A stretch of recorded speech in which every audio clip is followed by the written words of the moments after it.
Chapter 1034. The old man who had the qualifications to speak arrogantly beside Xianxia's ear was naturally Xianxia.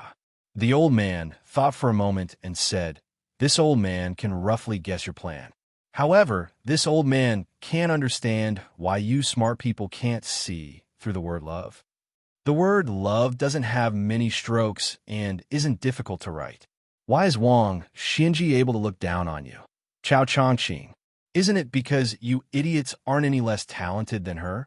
You, and that Li Chun gang, whom this old man truly envies, and that Mount Hui Xianyuan Jingcheng, have all spent your entire lives in prison for a woman? Is it worth it?" Chao Changqing's expression was calm. He smiled and said, "If we're talking about whether it's worth it or not, then it's not love. The word love is easy to write, but hard to let go. You, Huang Longsure, haven't encountered it yet. You laughed at us for being stupid, but we also laughed at you for being smart all your life. It's not worth it. It's good to have no attachments, but it's also not bad to have attachments." Huang Longsure gritted his teeth and said, "Once a smart person is terminally ill, then even the immortals can't cure him." Chao Changqing turned his head and asked, "You, Huang Longsure, claim to be one of the top 3 in the world.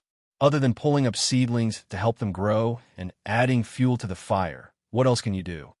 Huang Longsure made a sound of surprise. "You've guessed it." Chao Changqing smiled and said, "It's a pity that you and I don't have much time left. Otherwise, I would have a good chat with you." Huang Longshan chuckled and changed the topic. "That Gao Shulu is really ruthless. She killed more than 200 people in one go. Moreover, in this way, although the Zhao clan's vitality cannot be said to be greatly damaged, they will have a flaw that can be exploited. This would be greatly beneficial to your West Chu." Chao Changqing shook his head and said, "The martial artists of Jianghu are trapped in the battlefield, but that's all there is to it. They have never been able to influence the outcome of a battle. Since the War of the Spring and Autumn period, the army has long been skilled in how to stop and kill masters who charge into battle alone. Of the 200 masters, only about half of them are willing to give their lives to the Zhao family and go to West Chu to fight. Throwing 100 people into the battlefield that will easily have tens of thousands of people is like trying to put out a burning cart with a cup of water. What's more, Zhilu Mountain would also be participating. With just a small group of experts, it will be hard to say who would emerge victorious. Oh, Huang Sanjia, what you really want to talk about is the desertion of the Defenka commandant. This was a good thing. Pulling one hair would affect the whole situation. After nearly 20 years without the smell of gunpowder, the thousands of miles of territory south of the capital was filled with women. It far exceeded the imagination of the Zhao clan's son and the civil and military officials of the court. Recognizing this point, the head of the civil officials, Zhang Julu, opened his mouth to speak. Unfortunately, no one believed him. The most powerful of the military officials, Chen Zhibao and Gu Jiantang, were not willing to speak nonsense. Lu Xingxiang knew that it was useless to say anything. This is where the opportunity lies.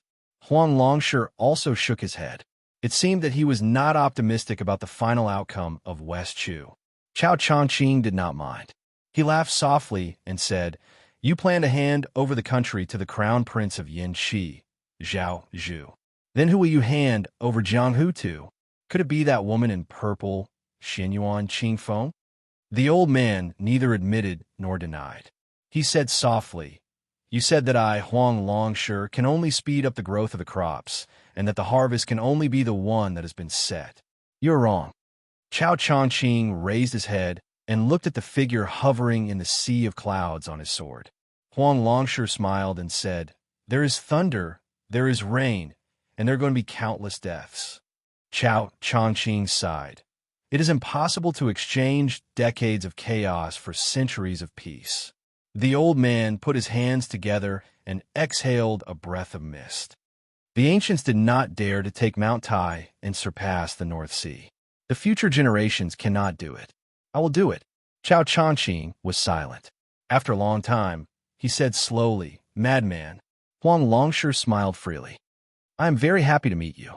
Chao Dei, one of the top playboys in the world, suddenly asked. Chao Changqing has always been very curious. What is your idea of a world of peace? The old man grunted and said vaguely, in a world of peace and Tao, it is not a matter of the ruler and the people, but of the country and the people. The two seem to forget each other, but each has their own true temperament. Chao Changqing closed his eyes and fell in a deep thought. Huang Longshu smiled and said, don't think too much about it. Be careful not to fall into it and not be able to get out. At that time, even if you were the scholarly sage, Chao Qingyi, you will only be worrying about nothing. I have a stomach full of untimely and unworldly thoughts. It is enough for me to drink alone to relieve my boredom. Chao Changqing opened his eyes and rubbed his white hair. He asked, can we really pass Gao Shulu and Wang Xinji? Huang Longshu said calmly, actually, as long as we pass Gao Shulu, it is more or less the same. Because in the end, it is just a test. Wang Xinji is slightly better than Gao Shulu, but this is the difference in strength and not the difference in realms. Chao Changqing said bitterly, it is just a test, but it is no different from fighting with Wang Xinji in advance. Isn't it still a narrow escape? Huang Longshu rolled his eyes and said, that kid asked for it. What does it have to do with this old man? Chao Changqing asked with a smile, you really didn't leave anything behind? The old man raised his head and said firmly, no. Chao Zhangqing's question was asked on behalf of someone, but Huang Sanjia's answer was clearly directed at the person in the sky. The young woman snorted coldly, broke through the clouds, and flew away on her sword. In a secluded mountain forest in Bailiang's Yuzhou, a thick aura like a giant python coiled around a carriage. Su Yanbing watched the python's aura gradually fade and felt relieved. Su Fengyan walked out of the carriage and said with a sigh, Gao Shulu will arrive in Bailiang very soon. The seventh time I was in a trance, I recognized the reason for the gathering and dispersing of the world's fate.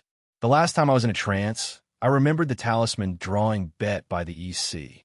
This time I was in a trance in Kunlun because I was watching Dong Tai return from his visit to immortality.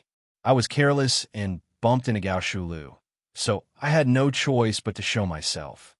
Su Yanbing asked, do you need me to make a move? Su Fengyan shook his head and said, it's useless.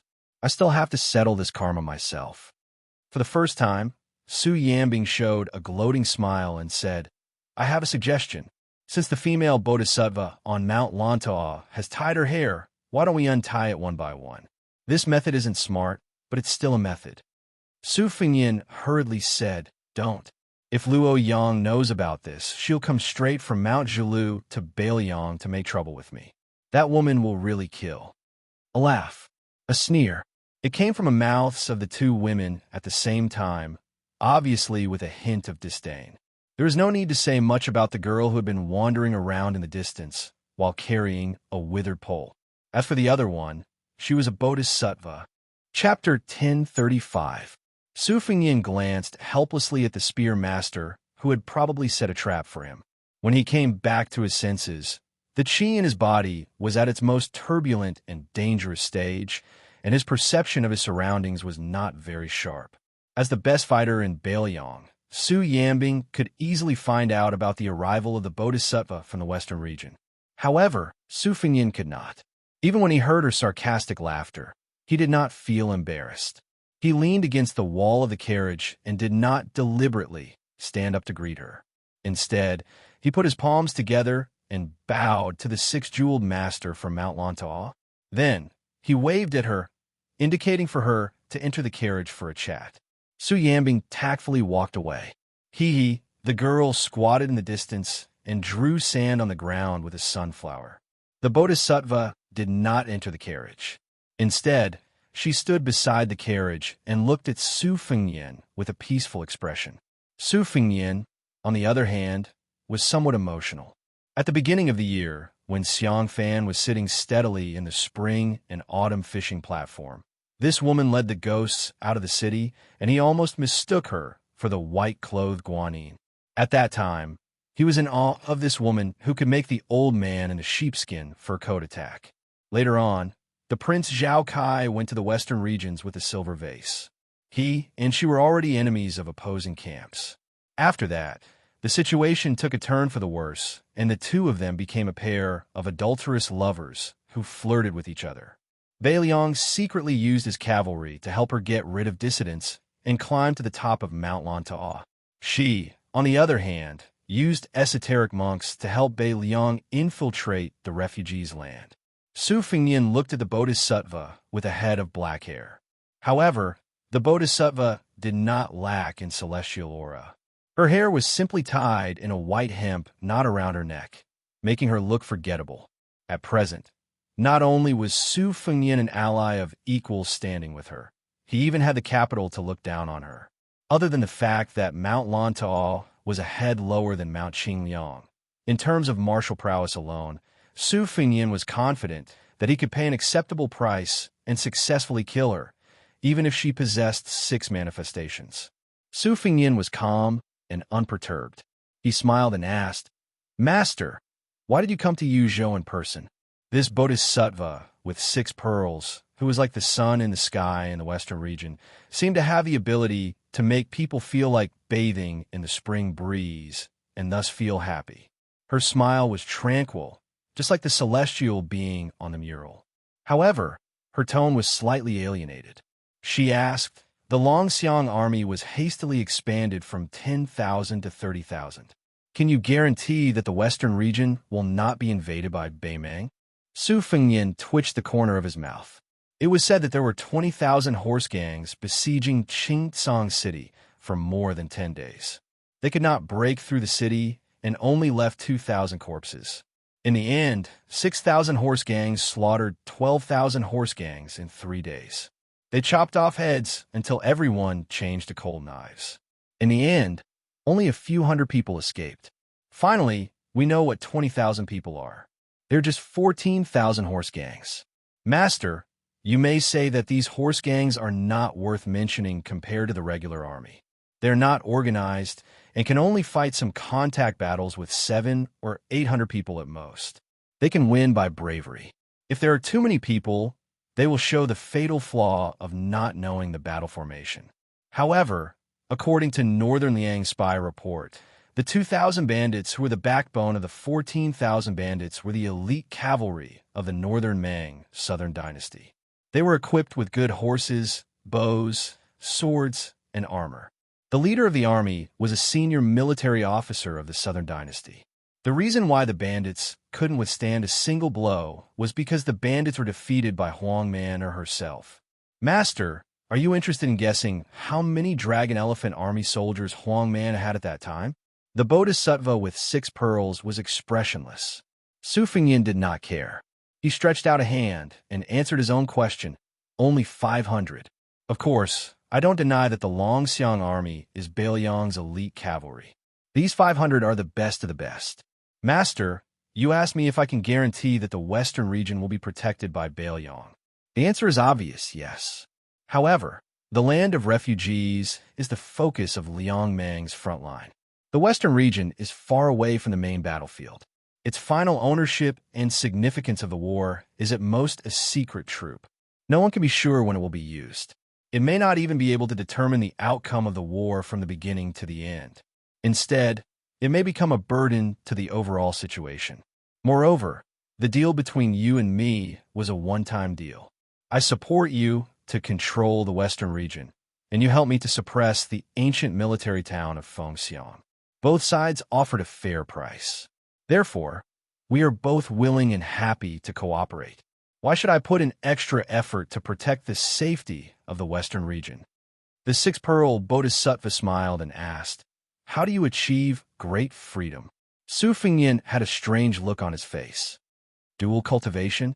Ordinary women would have long been shy, but this esoteric master still had a calm expression and nodded as if he had said a Buddhist principle. Su Fengnian waved his hand without hesitation. "I wasn't joking just now.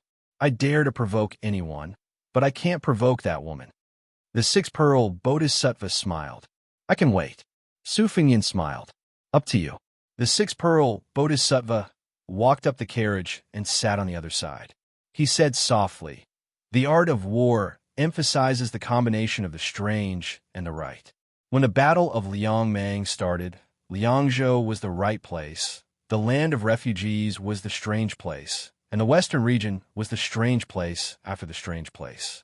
It is not as simple as the king of Bailiang said. If it were any other king of Liang who said that the western region was useless, I would believe it. Bailiang? Since when did Bailiang have the habit of thinking about defeat before the battle? Chapter 1036. Indeed, Su Fengyin secretly promised Chao Wei 10,000 light cavalrymen to rush to the western region. Now that his secret was exposed, no matter how thick-skinned he was, he could not help but feel a little embarrassed. After the embarrassment, he felt a little heavy. She could see that there were many masters in Bei Meng's southern dynasty. Would they have taken countermeasures early? Su Fengyin looked up at the sky. Although it was said that a man without foresight would have immediate worries, a man with foresight would have even more immediate worries. Now, the general trend of the world, from the height of the imperial court to the distance of Jianghu, was surging with undercurrents everywhere. Su Fengyin and Bailiang were undoubtedly the ones at the forefront when the real storm surged in the future. The girl jumped onto the carriage and sat between Su Fengyin and the bodhisattva of 6 pearls. She had unknowingly caught a yellow 4-legged snake in her hand. People in Bailiang called it the stone dragon. The girl held the poor little tail and kept spinning it, not tired at all. The girl suddenly stopped and hung the stone dragon in front of the bodhisattva of 6 pearls. She laughed and asked, "Auntie, do you want to play?" Murderous intent was everywhere. Su Yanbing, who was driving the horse, coughed softly. Su Fengyin looked down, hoping to be indifferent. The group slowly entered the hinterland of Yuzhou. Because Su Fengyin's 9 absent-mindedness came without any warning, he could only concentrate on it. As a result, he could not pay too much attention to the military and political affairs of Yuzhou, which delayed a lot of serious business. The carriage entered the city of 100 Springs, where the Yuzhou general's official residence was located. The city was famous in Bailiang for having more than 100 springs. It was said that ancestor Lu's sword Qi had reached the 9 springs.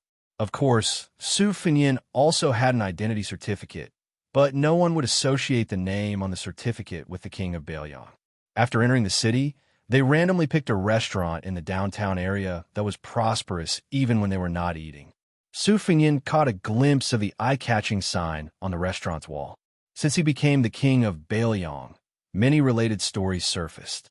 For a time, he became the first choice of the storytellers to earn money, not only in Bailiang, but also in Liang and the Central Plains. As for whether it would be good or bad, it depended on the preferences of the local officials and diners. They had to cater to their liking in order to get people to give tips. The restaurant's business was surprisingly good. Su Fengyin had no choice but to pay a few more taels of silver before he managed to get a seat that was barely passable.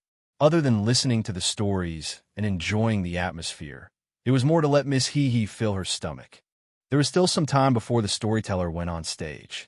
Miss Hee had always been wolfing down her food. Su Fengyin had been thinking about how to deal with the tyrannical forces in the territory with the Yuzhou General Huang Fujin.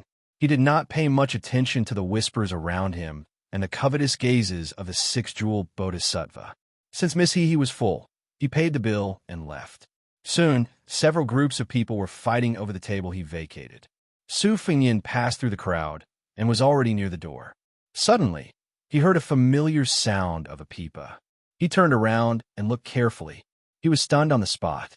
One lantern festival in the city of Liangzhou, there was a pair of grandfather and granddaughter. The blind old man was drinking wine and telling stories.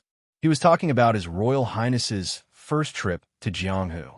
The emaciated young girl was holding a poor-quality pipa made of white wood. Later, in Beimeng, he saw the young girl handing out thin notes. At that time, she was playing the pipa to accompany her grandfather's storytelling. The first string was about to break. At that time, Su Fengyin was accompanied by Tao Manwu, who was a burden. In the end, he invited the old man and his granddaughter to drink wine.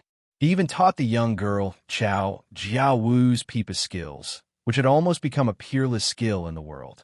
They parted ways happily. Su Fengyin also heard the blind old man talk about many things in Bailiang. He saw the knife wound on the back of the old soldier's hand. He also saw the young girl, whom the old man called Ariu, and her sincerity in treating the cheap pipa as her life. The young girl entered the stage with the pipa in her arms. However, this time, the blind old man was not with her. When she sat down, she picked up the pot of wine on the small stool in front of her and drank it all in one gulp.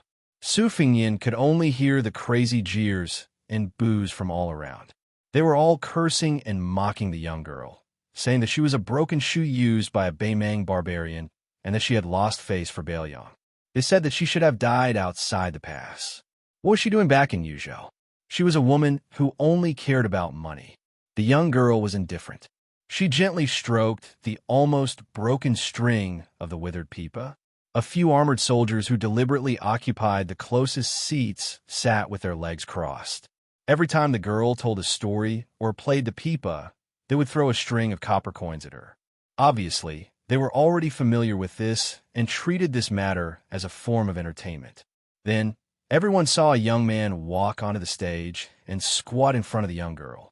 For a moment, the copper coins fell like rain. Su Fengnian asked softly, "Ariu?" The young girl with indifferent eyes ignored him and continued to play the pipa. Su Fengnian squeezed out a smile. Word by word, he gritted his teeth and repeated what he had said in the past. As far as the whitewood pipa is concerned, the sound quality can be considered good. If the money allows, you can add a little glue. The old man said that the content of the book was especially critical of the pipa's brittleness and explosiveness.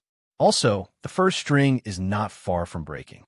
However, in my opinion, since you are playing the pipa for the spectators to enjoy, breaking the string is also something that everyone would be happy to see. There is no need to rush to change the first string. I'll also tell you some of the Chao family's pipa techniques. You can remember as much as you can. The young girl still did not raise her head. The sound of the pipa continued. It seemed that she did not dare to look at this man who she had met by chance in Beimang and who had once kindly taught her the pipa. Su Fengnian squatted by her feet and said with red eyes, "I'm sorry. I forgot to tell your grandfather last time. Not only am I from Bailiang, but I'm also the person your grandfather always talked about. My name is Su Fengnian. I am now the king of Bailiang." The young girl, who was sitting on a small bamboo chair and only as tall as the man in front of her, suddenly raised her head. Su Fengnian reached out and gently pulled her head to his shoulder. He had never said the word sorry to anyone before. Once again, he choked and repeated, "I'm sorry." The first time, it was Su Fengnian who said sorry. The second time, it was Bailiang who said sorry. The young girl suppressed her sobs and said in a low voice, "It's okay." Su Fengnian stood up slowly with his back to the crowd. Su Yanbing and the six-pearl bodhisattva took a step forward at the same time. Their eyes were unusually solemn. It was as if that figure had turned into Wang Xianji or the newcomer Gao Shulu. There was a tall building above the 9th floor. Only then could one call himself a worry-free celestial being. Su Yanbing shouted angrily, "Su Fengnian, do not force yourself to enter a trance for the 10th time. Go far away to Beimei." The six-pearl bodhisattva put his palms together. In the sky outside the restaurant, 6 Dharma forms appeared one after another to suppress the restaurant. He said in a low voice, "All are happy." Chapter 1037. In Beimang's Dragon Waste province, there was the number 1 town in the southern dynasty, Taiazwang. Following closely behind were the 3 towns of Gentleman's Pavilion, Ligu, Maolong, and Long. They formed a complete defensive line that could attack or retreat. Beimang had invested countless manpower, resources, energy, and financial resources into these military towns, but they were still crushed into a broken sieve by the combined forces of the 10,000 Longxiang army and the Great Snow Dragon cavalry. The 50 to 60,000 soldiers from the Impregnable Pass either died in battle or died in surrender. There were even some who were killed in the most tragic manner in the world. Most of the relay and fencing systems were destroyed. Most of the civil officials in the Southern Dynasty kept quiet out of fear, and the generals were no longer as conceited as they were in the past. The astonishing combat strength of the Bailiang cavalry created 2 situations, one good and one bad. The good thing was that the chess and sword music schools Hongjingyan came out of seclusion and took over all of the Ruran cavalry in the 3 military towns. This gave the Southern Dynasty, who was in a state of panic, a huge reassurance. The bad thing was that the fatty, surnamed Dong, could vaguely stand shoulder to shoulder with the great generals and the regional magistrate in Bei Meng's southern border army. His authority was equivalent. In the words of the Empress, she said, "Dong fatty, you've been King promoted again." It was rumored that the fatty, surnamed Dong, pretended to be obedient after receiving the benefits. In the Southern Dynasty's main hall, he smiled and said to the Empress, "Sister Empress, that's right, I've finally been promoted. Actually, it would be more appropriate if all of the Southern Dynasty's military power was given to me." Her Majesty did not reprimand this fatty for his absurd rudeness, nor did she care about his terrible table manners. Of course, she also did not allow this extremely daring fatty to climb up the ladder. However, she still left the imperial tutor, the peace magistrate of the chess and sword music school, to support Dong Zhuo. As a result, there were very few people in the Southern Dynasty who could suppress Dong Zhuo. For example, the king of the Southern Courtyard, Huang Songpu, the 2 great generals Lu Gu and Yang Yuanzhan, as well as the regional magistrate of the Dragon Waste province, all tactfully avoided him. Today, on the broken relay road between the tiled building and the gentleman's pavilion, a fat man wearing light armor with a standard second-rank military officer's uniform was squatting. He held a handful of gravel in his hand. The relay road under his feet was still not repaired. The 2 towns closer to Shijing, Ligu, and Maolong had taken advantage of the Empress's secret inspection of the Southern Dynasty to mobilize more than 200,000 people to repair it at an astonishing speed. This fat man was very large, but he didn't look bloated. Instead, he looked especially sturdy and majestic. This was the Southern Dynasty Dong Zhuo of Beiliang's Southern Dynasty. He was a fat man who was as famous as Bei Meng's Chulushan. He was Dong Zhuo, who was newly promoted to the 13th great general of Bei Meng. The fat man didn't have any bodyguards by his side. He only had a large flock of elite crows that roamed around in an extremely orderly manner. After Dong Zhuo gained power, the first thing he did wasn't to wantonly spend money to recruit soldiers and buy horses to occupy the mountains. Instead, he expanded the only crow flock in Bei Meng that could contend against the White Horse Scouts of Beiliang. According to the conservative estimates of some people, the original 1,000 crows had doubled in number without losing much of their combat strength. Dong Zhuo habitually talked to himself.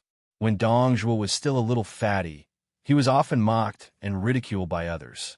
This youth did not have any friends, and no one thought that he would have a bright future. Thus, Dong Zhuo could only talk to himself. Over time, he liked to talk to himself. After joining the army, his behavior became more and more intense. Every time a battle ended, he would go and talk to the dead. It was hard to imagine that such an unreasonable freak could rise so quickly in the imperial court of the Southern Dynasty. Fatty Dong was talking to himself, mumbling something about how the old man was unwilling to resign from the title of king of the South Courtyard. What? He was paving the way for Hong Jingyan. "You stubborn old man. Are you really unwilling to hand it over to me, even if you were beaten to death? I'm not someone who holds grudges. Besides, we're not at the point where we can't live under the same sky. What are you, Huang Songpu, afraid of? Don't tell me you want to sell the chess and sword music school a big favor in exchange for a peaceful old age?" Dong Zhuo tilted his palm, allowing the gravel to slide down. He sighed. He really did miss his eldest daughter-in-law and his youngest daughter-in-law. However, his eldest daughter-in-law, who was a princess, was currently in a state of chaos. She had to go and stabilize the situation. His youngest daughter-in-law was always thinking about revenge against the new Prince Leon. She was not as cheerful and lively as before. Fortunately, he had a servant girl by his side, which made the haze in this fatty's heart dissipate. Dong Zhuo turned his head, his eyes gentle as he looked at a little girl who was leading a bright red pony in the distance. She was Tao Manuel. She was the orphan of Tao Qianji, who had become sworn brothers with Dong Zhuo after he joined the army. Dong Zhuo did not have any children for the time being, so he wanted to spoil this little girl wholeheartedly. He had even told his two daughters-in-law that even if he had children of his own in the future, he would most likely not dote on them as much. His eldest daughter-in-law had always been kind and understanding. His youngest daughter-in-law, who had entered the Dong family a little later, was so angry that she did not let him sleep in bed for half a year. Dong Zhuo looked at the pitiful Tao Manwu. The little girl, who seemed to be carved from jade, seemed to be humming a little tune. That pony was a playmate that Uncle Dong had found for her. She had always been reluctant to ride it. This time, following Uncle Dong to the south, even the young pony would be able to ride in the spacious carriage. Dong Zhuo stood up, wanted to talk to young Manwu to relieve the boredom. Suddenly, he saw the little girl suddenly turn sideways, staring blankly in a direction. The extremely sensitive Dong Zhuo narrowed his eyes and followed her line of sight. He did not see anything. This fatty was confused and could not figure out what was going on. He did not think too much about it, and hurriedly ran over to the little girl. He saw young Manwu raise her arm to wipe her eyes. They were a little red and swollen. He did not know if it was because she had cried or because of the rough wind and sand. Dong Zhuo crouched down and asked gently, "What is it?" The little girl's line of sight shifted slightly, and she shook her head vigorously. Dong Zhuo had been with her day and night. How could he not know that she was lying? But what did it matter? Young Manwu did not want to talk, so Dong Zhuo did not ask. He just pressed the tip of his nose with his thumb and made a pig's head to amuse her. The little girl reached out to take Dong Zhuo's finger and helped him rub his face. She said in a serious tone, "Uncle Dong, those big brothers called Crow Palanzi all said that you have become a high-ranking official. You must not fool around anymore." Dong Zhuo laughed and said, "It does not matter. Even if one day Uncle Dong is too old to ride a horse and can't lift a spear, you will still make a face at young Manwu." Tao Manwu squeezed out a smile and glanced into the distance. She said softly, "Uncle Dong, I want to sing that song. Do you want to hear it?" Dong Zhuo laughed heartily. He carried Tao Manwu on his broad shoulders and sat her down. The little girl hummed loudly, "The green grass grows next year, the wild geese go and come back. The spring breeze blows this year. Will the young master return? The green grass is green on the green flagstones. The man in green on the green flagstone bridge, humming a Jinling tune, whose daughter lowers her head and smiles. The yellow leaves fall this year, year after year. The autumn wind rises next year. Will the wife be there? The yellow flowers flow in the yellow river, the yellow flowers in the yellow river city, fluttering yellow butterflies, whose son's knife is in the scabbard." Dong Zhuo sighed in his heart. Young Manwu was probably missing the young master, who could not tell whether he was an enemy or a benefactor. Probably influenced by the little girl's song, the Crow Palanzi nearby, who were unparalleled in individual combat, began to hum a little song that belonged to the 70,000 Dong army. The Dong army's men rode their swords, mounted their spears, and died by the horse's back. Don't cry your heart out at home. My son will be the Dong army's man again. Young man was sat on Dong Zhuo's shoulder and looked somewhere. She hesitated for a moment, and with red eyes, she quietly waved her slender arm as a farewell. Chapter 1038. The Ruren Mountains were a vital natural barrier for Beimang's southern dynasty. With Mount Bubang as its core, it also had three military towns, Roxian, Laohuai, and Wuchuan. At its peak, it did not have more than 90,000 Ruren cavalry, but it was also a mighty army whose name shook the world. Last year, in the Battle of Liangmang, the Ruren cavalry did not participate because of the sudden death of Mount Bubang's fifth raccoon. The Southern Dynasty officials firmly believed that even if this powerful force faced off against Beiliang's Longxiang army, they had a 50-50 chance of victory. Mount Bubang was still Mount Bubang with the strange surname of Diwu. However, the Ruren cavalry followed the master of Gongluzi, surnamed Hong. Beimang did not place as much emphasis on birth as the Central Plains, but they revered martial prowess more. Hong Jingyan, who was originally the fourth most powerful person in the world, became the master of the Ruren Mountains without any disturbances. Gongluzi, who had suppressed Mount Bubang by himself, had never climbed the mountain to visit the surname of Diwu. He rarely even appeared near Mount Bubang. This was especially so when Diwu's daughter, the wife of Beimang's 13th general, Dong Zhuo, assumed command of the heavily weakened Mount Bubang. There were people who said that Hong Jingyan would never climb the mountain again in order to avoid suspicion. The endless Ruren Mountains were filled with wheat at the foot of the mountains. When they arrived, there was still some time before the summer wheat harvest, so the scenery was still the same. A strong wind suddenly rose, and the wheat swayed in the wind. A slender, stalwart man appeared at the edge of the wheat field without any warning. His pair of intimidating silver eyes stared fixedly at a person who was traveling far away. His hair was still grayish-white, but compared to what he had seen in Xianxia City, the grayish-black had grown longer and the white had lessened. The man who was regarded as the man who had the potential to become Beimang's martial prowess after Toba Bodhisattva stood in the north, blocking that fellow who had inexplicably traveled north. This was beyond Gong Luzi's expectations. In the eyes of the blind Hong Jingyan, no matter how powerful the Bailiang cavalry was, they were still limited by Bailiang's innate lack of geographical advantage. Only Beimang could go south, but there was absolutely no chance for Bailiang to go north. Therefore, Hong Jingyan had never thought that there would be a day when that person could lead troops to invade the Ruren Mountains. Whether or not they could defend the northwest gate of the Central Plains depended on Beimang's patience.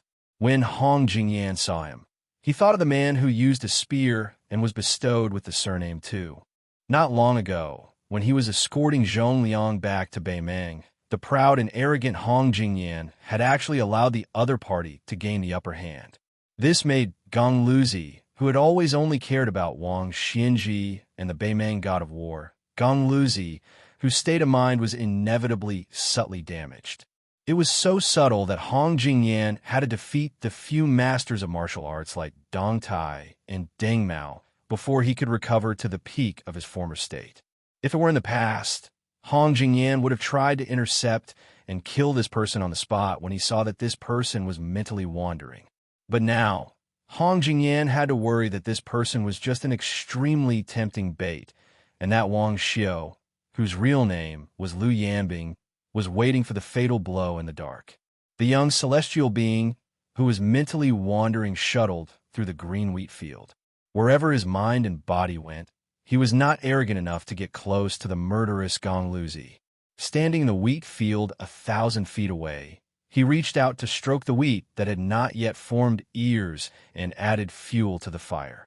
He laughed and asked, after being defeated by Luo Yang and Su Yanbing, "Have you, Hong Jingyan, fallen to such a miserable state? You don't even dare to make a move? With your state of mind, not to mention the invincible Wang Xianji, I'm afraid that in less than a year, even I won't be a match for you." Hong Jingyan said flatly, "What's the point of arguing?" Their voices were not loud, but they were clear to each other's ears. The young man who was mentally wandering nodded and said with a smile, "Your talent is too high. You always feel that it's only right for you to be number one in the world. Therefore, you have long set your sights on the imperial court. It can be said that you have been led astray from the beginning. In the future, there will probably be no place for you in the pugilistic world." Hong Jingyan sneered, "Su Fingyan, even if you can mentally wander and attempt to integrate the three sects, taking the opportunity to touch the threshold of being a land immortal, do you really have the right to judge me?" Su Fingyan shook his head. His eyes leaped past Hong Jingyan and looked towards the north of the Ruren Mountains. "I'll wait for you to lead the Ruren cavalry to their deaths. Now let me lead the way." Hong Jingyan's lips curled up. "You also know that you have been targeted by me. If I don't move, you won't be able to head north?" "Su Fingyan, since when did you have such self-awareness?" The young man who had one foot in the realm of heavenly phenomenon and the other in the realm of land immortals spread his hands. Two sabers, a crossing the river pond and a springtime thunder, were unsheathed from Su Fingyan's waist thousands of miles away. They were instantly grasped in his hands. It looked like Hong Jingyan's refusal to give way meant that it was just a battle. It was up to Hong Jingyan, who had already tasted defeat twice in his life, to see if he believed that he would not lose a third time. Hong Jingyan frowned before his brows relaxed. He turned his body and gestured for the young man in his line of sight to continue heading north. Bailiang was nothing in his eyes. The great king of the northern courtyard that Murong Baoding had promised was nothing in his eyes. What was a mere Su Fingyan? Su Fingyan disappeared in a flash, leaving behind a laugh. The sarcasm hammered heavily on Hong Jingyan's heart. Hong Jingyan, whose heart was as firm as a rock, was not affected by Su Fingyan's laughter. He just stood there in a daze and asked himself, I can't take care of the world's number one and the ruler of the world at the same time? On the square of the palace where the Taiping Order of Beimang had arranged for the empress, a fleeting figure appeared out of thin air. The imperial city was shaken. The figure ascended to the sky step by step and walked to the top of the palace. He stood with his hands behind his back, as if he was looking at Taiyan's city from afar. A moment later, he disappeared. The empress, who had rushed over after hearing the news, raised her head and looked at the place where the person had been standing. She was not angry, but had a slightly sympathetic expression. She laughed softly and said, Silly child, the general trend is irresistible. Even if Beimang can't take over the entire Central Plains, a small Bailiang is not a problem. So what if you are unrivaled in the world by luck? At most, you will become the second Chao Chongqing. The border of Yuzhou was barren and desolate. However, the more barren and desolate it was, the harder it was to work. There was no room for slacking. Otherwise, how could they dig out food from the gaps between God's teeth to survive? There was a family of 5 to 6 men of 3 generations working in the oasis. Regardless of age, they were all sweating profusely. Right now, almost all of northern Liang knew that the northern Mang army was about to invade the south. The wealthy families had already begun to move quietly, moving their valuables to either the east or the south. However, the number of wealthy people who had the ability to avoid disaster was always in the minority. Poor people like this family were still in the majority. They could only resign themselves to their fate. Wherever the fields were, they could only stay there, guarding their crops, guarding their harvest. They could only hope that the young vassal king could really help them withstand the tide of attacks from the northern Man cavalry. In fact, the old man didn't have too many regrets. After all, he had lived a peaceful life for more than 20 years. However, he was still worried about his children. A white-haired old farmer looked at his grandson, who was working with his elders, and couldn't help but grin. This child learned from his father, and his father learned from him. Both of them had a headache just looking at the words on the books. However, the old man still felt that it was good to learn one more word for one more day. It wasn't a waste of money. The old man stroked his grandson's little head, which was reddened by the increasingly scorching sun, and asked him to take a rest in the shade. The child chuckled and trotted to the edge of the field to slack off. However, he seemed to have seen a handsome child. However, when he rubbed his eyes, the handsome child disappeared. When he rubbed his eyes again, he saw the handsome child again. This made the child confused. It was not until the man came to his side and sat on the ground that the child was sure that he had not seen a ghost during the day. The simple child plucked up his courage and asked, "Do you want some water?" The figure who gathered in the south and dispersed in the north smiled and shook his head.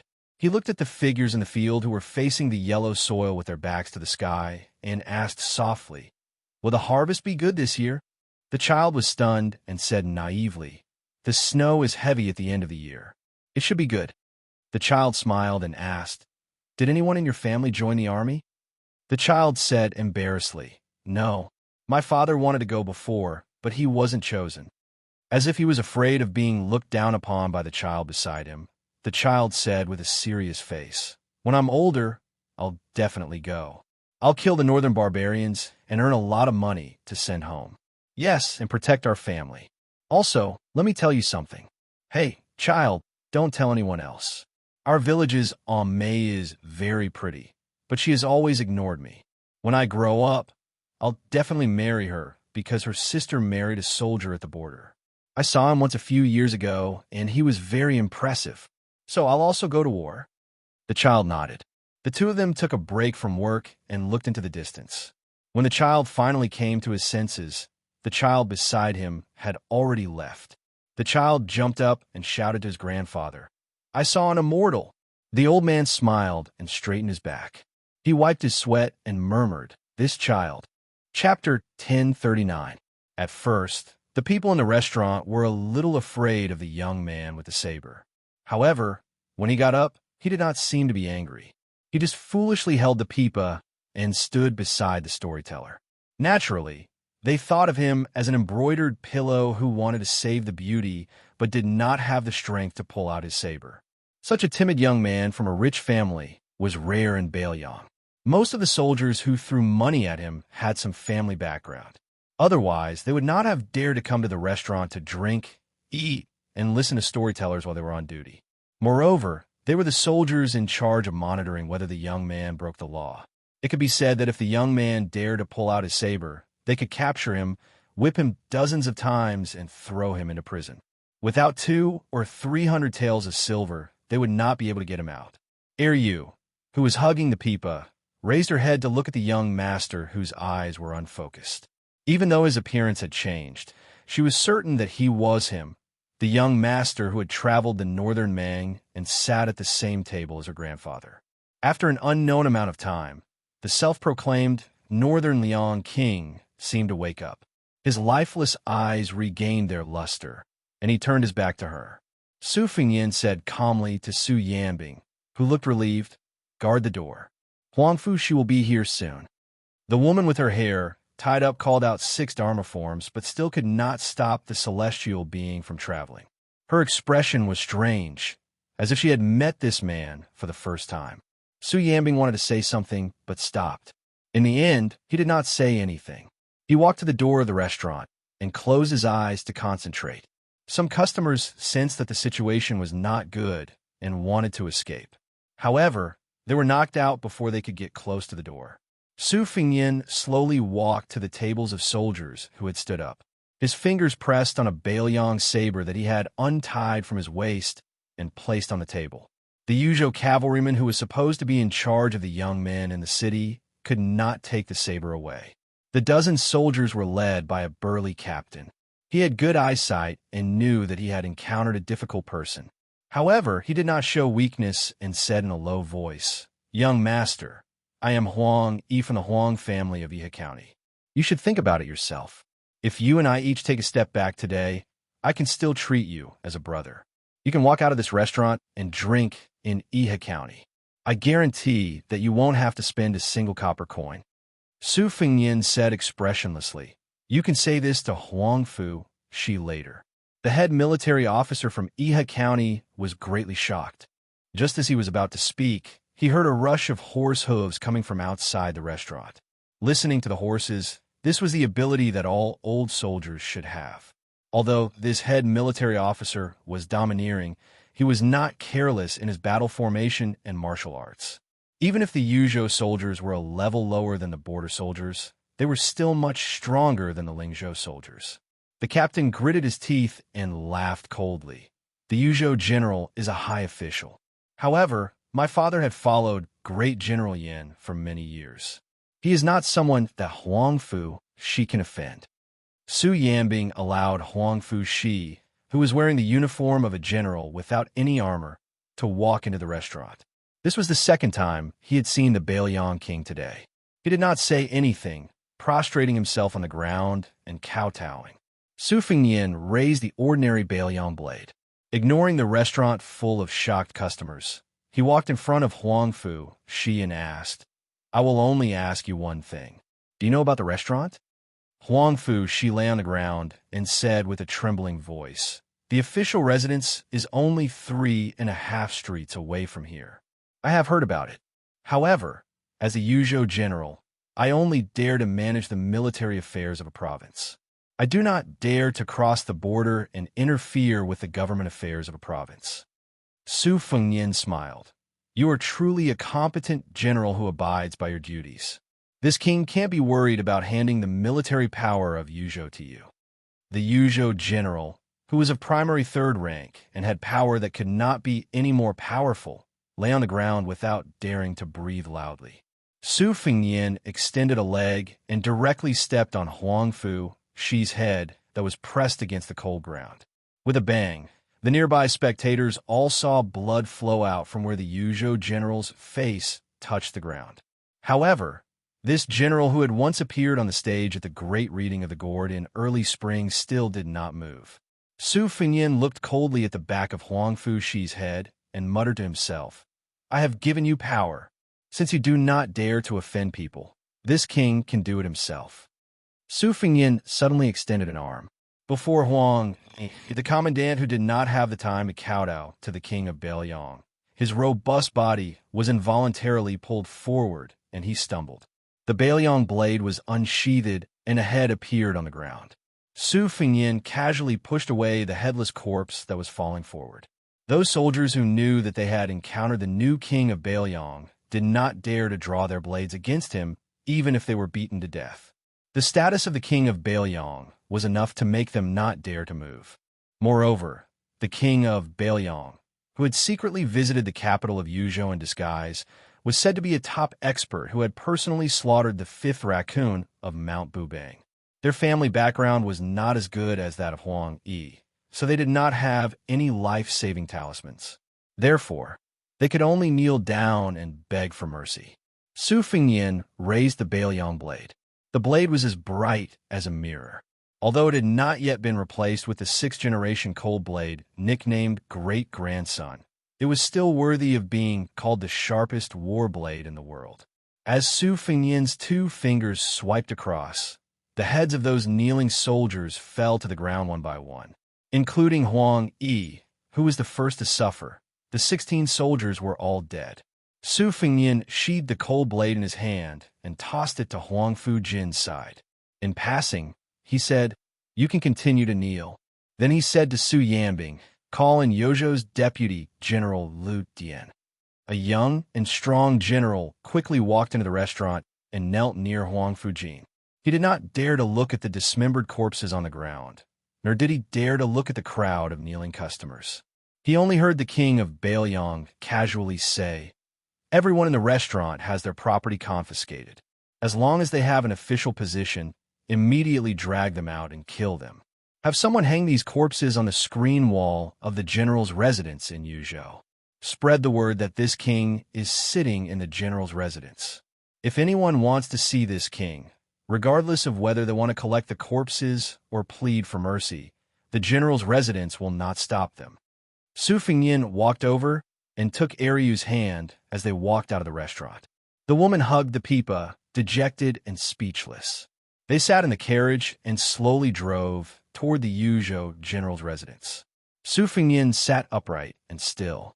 He did not look at the woman and only said softly, "It's not worth it to tell stories for me. Just now, I went on an out-of-body spiritual journey because I wanted to know if it was worth it for you and your granddaughter to put in your life and the chastity of a woman, or if it was worth it to speak for Beiliang. I went to many places, but the answer was no. It wasn't until the last place where I saw a family of Beiliang commoners who knew nothing about the world and only knew how to work hard that I realized many things were not worth it. I've already let you down, so I can't let down those good commoners as well. Aryu, I don't dare to have extravagant hopes that you'll ask me for something in return to make me feel more at ease. I just want to promise you and your dead grandpa that I'll definitely defend the border to the death. As long as I'm alive, Beiliang commoners like you will have another day of peace. Just one more day is good." The woman who had suffered a bitter fate without any complaints or grievances smiled sweetly. She raised her head and looked at the side of his face. She was about to respectfully call him the king of Beiliang, but she immediately stopped. She shook her head and said softly, "Young Master Su, you don't owe us anything. My grandpa said that you're a good person, and I think so too. Arya believes that my grandpa will not feel any regrets in the afterlife. I won't go to the general's residence. Let me get off the carriage." Su Fengyin turned to look at the young woman. Her smile was very clean, and her eyes were clear. She covered her mouth and laughed softly. "Young Master Su, have you forgotten? Aryu only knows how to tell stories for people." The carriage stopped, and the young woman jumped off. After walking for some distance, she turned around and hugged her pipa. She bent her knees slightly in the direction of the carriage and gave a salute. Hee girl, who had been jumping from roof to roof nearby, squatted down on the roof tiles. She carried the dried sunflower that was unwilling to leave her side and remained silent. The six-pearl Bodhisattva waited for the young woman to leave before entering the carriage. He sat opposite the king of Baelyang. The latter clenched his fists and placed them on his knees. He said in a low voice, "Get out." The female immortal master from Mount Lantau did not get angry.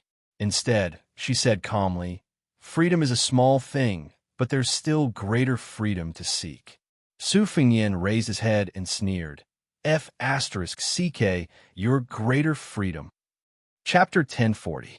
Soon after, a series of mutiny occurred outside of Iha City. Deputy General Lu Dian led 1,000 elite soldiers to kill until his hands were limp. In the end, he could not even bear to raise his blade. It was a spear-wielding man who was extremely unfamiliar to Yuzhou who took his place. Soon after, the two captains of Yuzhou were on the verge of rebelling and had to leave their camp to demonstrate in the capital of Yuzhou.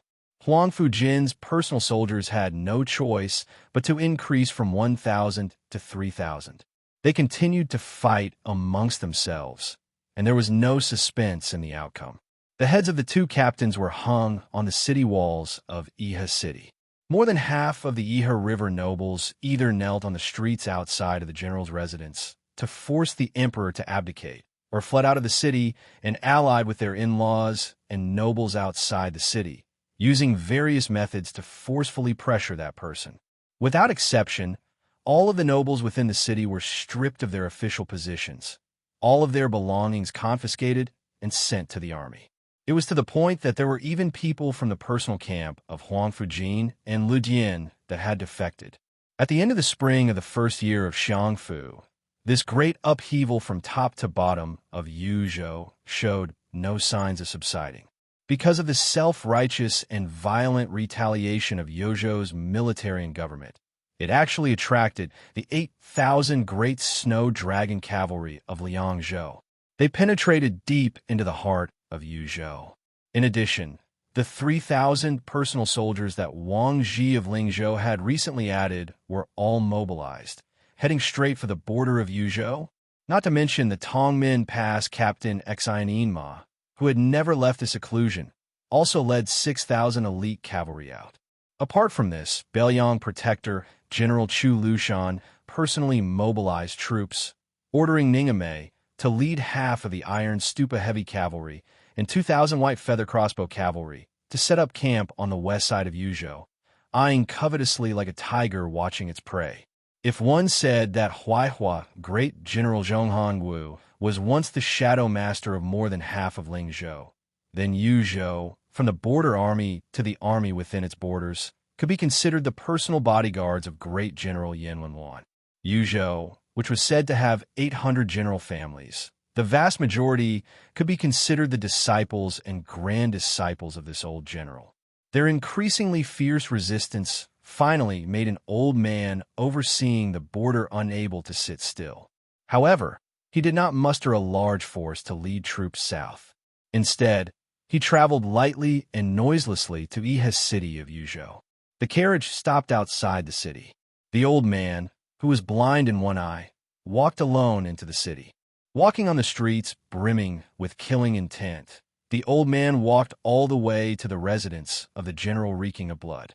The old man originally thought that the young madman would arrogantly refuse to meet him or even cleanly capture him, the commander of the Baelyang infantry army, or at the very least, hang him out in the cold for several days and nights before letting him in.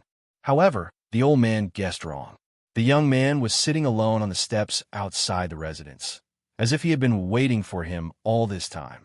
After Ren Tu's death, the old general, whose prestige in the Baelyang army was unparalleled, questioned Su Fengyan. Why? Su Fengyan folded his hands in his sleeves, not looking at Yan Wenwan, who had wanted Su Shao to ascend to the throne. Gazing at the end of the street, he calmly said, "In the past, I heard a saying that Lingzhou's surname is Zhong, Yozhou's surname is Yin, and only Liangzhou's surname is Su. Su Shao never took it to heart. I know this. You, Yan Wenwan, know this, but Zhonghongwu might not know this. This is because when Zhong Hongwu heard that the court not only intended to cultivate his son, Zhong Qingxin, but also made him a great general, and that as long as West Chu rose up in rebellion, Zhao Shi promised him that he could lead troops for the Duke of Huainan, Zhao Ying, to take a share of the spoils. So he began to fan the flames in Yuzhou, wanting to drag you down with him so that he could take advantage of the chaos to escape from Beiliang. These days, I had the Falcons keep an eye on you, but you never made a move. In the end, you only entered Iha City alone. The old general angrily said, "Even the great general can live his life without rebelling against Liang. So naturally, I will live my life without rebelling against Beiliang. What kind of dog is that Zhong Hanwu? How can he be mentioned in the same breath as me? You, Su Fingyin, are so impatient that you want me, Yin Wenluan, to pack up and scram from the border so that your trusted aide can occupy my position? Do you really think that Yin Wenluan is hogging the position of infantry commander and not retreating because he is greedy for power? Do you, Su Fingyin, really think that this position is something that anyone can sit on? That anyone can sit on it steadily? If not for the fact that I respect you, Su Fingyin, for having the guts to not accept that bullshit imperial edict and finally doing something that did not disgrace the great general, I would have already led 100,000 troops to the south. At that time, the cavalry and infantry would be divided. What kind of king of Beiliang are you? What will you use to resist the restless Beimang iron cavalry?" Su Fingyin smiled. "I know that the old general will not do that." The old general was so angry he almost wanted to act and slap this cunning brat to death. Su Fingyin patted the steps beside him and indicated for the old general to sit down and chat. Yin Wenluan snorted coldly. Su Fingyin did not insist and continued, "My master and Bai Yin have fought for the latter half of their lives. Does the old general know what my master admires the most about Zhang Jiulu?" When Li Yishan was mentioned, Yin Wenluan's emotions calmed slightly. In the entire world, Li Yishan was the most worthy of Beiliang. While Yin Wenluan was the backbone of Yang, Kai, Zhao Chongling's faction, she did not show any disrespect to Li Yishan, who did not work together due to their different paths. Su Fingyin said softly, "It is not that Zhang Jiulu made the Zhao family prosper as old general imagined. It is not that he held the power of the court alone, but before he rose to power, he moved his parents and family to Great Peace City. He did not give anyone a chance to criticize Zhang Jiulu, because this Grand Secretary knew back then that as long as he became the head of the officials in the world, no matter how clean he was, he still had his family, relatives, and children. Once the two sides were thousands of miles apart, there would be people who would use his name to do whatever they wanted.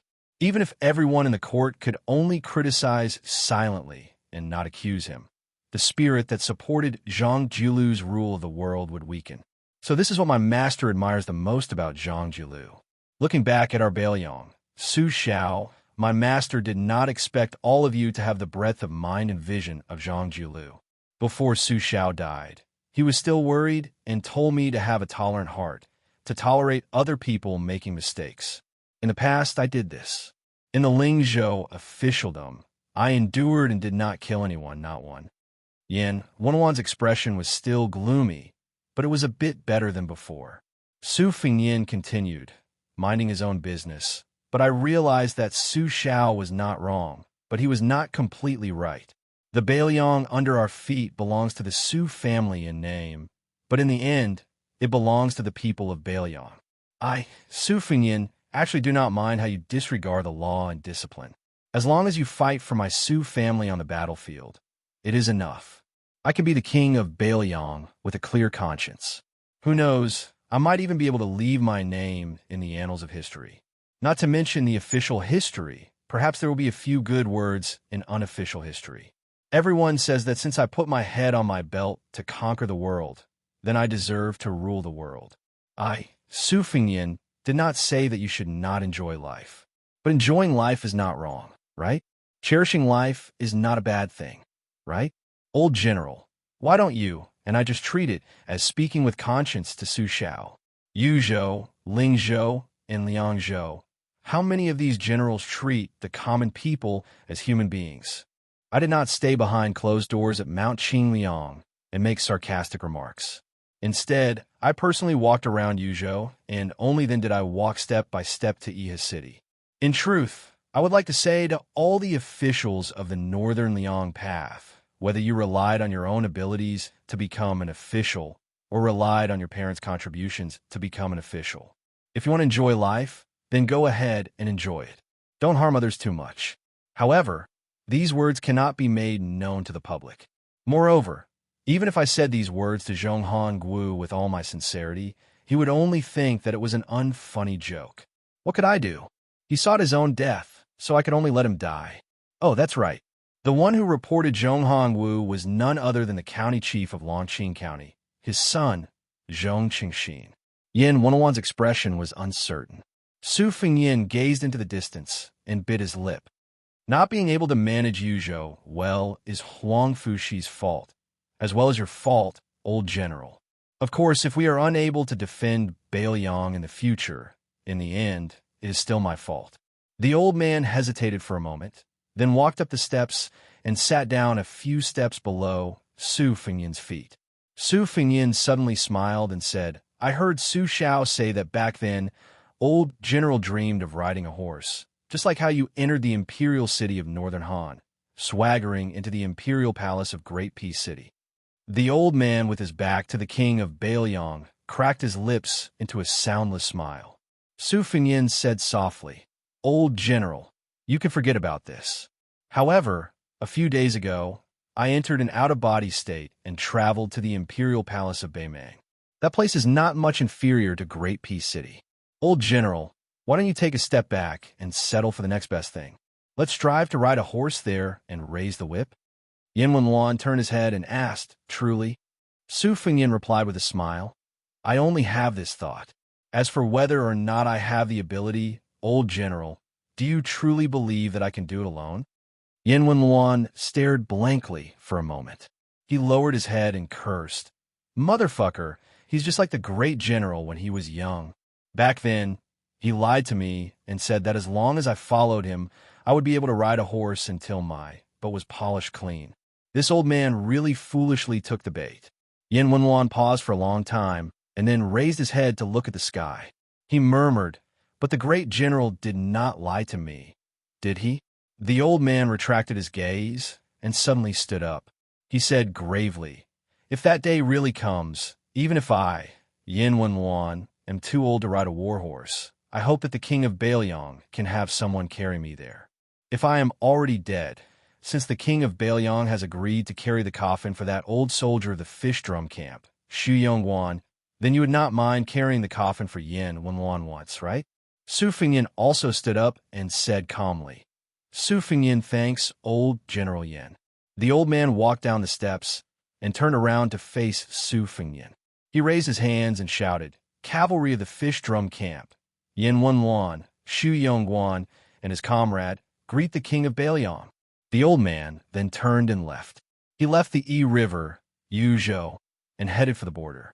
Su Fengyin sat back down on the steps and rubbed his cheeks. Su Yambing, who was beside him, said emotionally, at the Battle of the Western Wall, the fish drum camp only had 16 men left. Even I did not know that Yin Wenwan was one of them. Su Fengyin nodded and said, Su Xiao did not mention it. Su Yambing said, Beimang, why don't you count me in? Su Fengyin laughed and said, It is not like we are snatching a wife. What is there to snatch? Su Yambing dismissed it with a laugh. He sat down near the king of Bailiang. His eyes were firm as he said slowly, Don't worry. With you here, Bailiang will have more than 300,000 cavalry. The two of them were silent for a long time. He, the girl, had unknowingly sat behind Su Fengyin, and for some reason, the stalk of the sunflower that had been following him like a shadow had disappeared. She rested her chin on her hands and quietly watched his back. Bailiang has millions of households. How many of them are wrapped in iron clothes and withered bones? Su Yambing began to clap his knees and sing. He was full of passion. Which young man did not envy the green-robed man who walked the Jianghu with a sword? Which young man did not want to fight for fame in the yellow sands? Good man, do not say that the heroes of the world have fallen into your trap. Little lady, don't hide your feelings of adoration deep in your stomach. Come, come, come, let's see who is beating the beauty drum. Come, come, come, let's see who is the butcher of the Yang realm. Come, come, come, let's see who will fight for the throne with me. Hashtag fight for the throne. Chapter 1041. 3 chapters, 17,000 words. The next chapter will be around noon. The spring rain in Great Peace City had just stopped, and the entire capital seemed to have become much cleaner. No matter how noisy the court was, that was the business of the officials. The common people had to eat and sleep, and most of them had to obediently live their days of waking up early and sleeping late. However, there were some who had nothing to do. However, these people who had been belittled as playboys were also divided into 3, 6, and 9 classes. Those who had the ability to play with courtesans were the first class. Those who played with famous horses and antiques were the second class. Those who were slightly worse off would go play with handmade walnuts. At the very least, they would get a few fish and insects to keep up appearances. However, there was a young man who lived in a shabby alley in the southwest corner of the capital. He was completely out of class. However, since he lived in an alley where the common people lived, it would be strange if he could play with good things. If he wasn't reincarnated well, then he had to accept his fate, right? This young man was like the other common people in the capital with the surname Zhang. He had been given one of the most famous surnames in Liang, but he couldn't have any great prospects. He didn't do any proper business all day. Other than borrowing money and drinking with women, he only knew how to wander around aimlessly with a pigeon whistle. He couldn't even afford to raise a decent pigeon. If this was in Great Peace City, it would be called that you had to pay attention to the poor even if your face was swollen. Even the poor people who didn't pay attention to anything were disdainful. Zhang Bianguan was this kind of prodigal that everyone looked down on. In the eyes of the neighbors, this guy was lucky that he had accumulated some good fortune in an unknown lifetime to be able to marry a beautiful wife. Zhang Bianguan never knew how to be content. He still refused to stay at home and roll in the sheets with his wife. He only knew how to run outside every day, leaving early and returning late, going out empty-handed and returning home empty-handed. As time went on, even the kind-hearted old neighbors gradually became too lazy to pay attention to him. Not long ago, Zhang Bianguan seemed to have been beaten by someone. His nose was badly bruised, and his face was swollen. It had only gone down in the past few days, but he was still laughing and joking around. He greeted everyone he met with a smile, calling uncle and aunt attentively, not caring if other people paid attention to him or not. As the weather got hotter and hotter, Zhang Bianguan wore cooler and cooler clothes. The time Zhang Bianguan spent away from home also grew longer and longer. After all, the capital was so big. How could there be a lack of young women on the streets? As dusk approached, Zhang Bianguan wandered back to Squinna Street not far away. He heard the sudden and melodious chirping of pigeons above his head. He habitually raised his head and smiled. There was an old pigeon bell wrapped in green silk on his wrist. He had been playing with it all year round. He just stared blankly at the sky with narrowed eyes.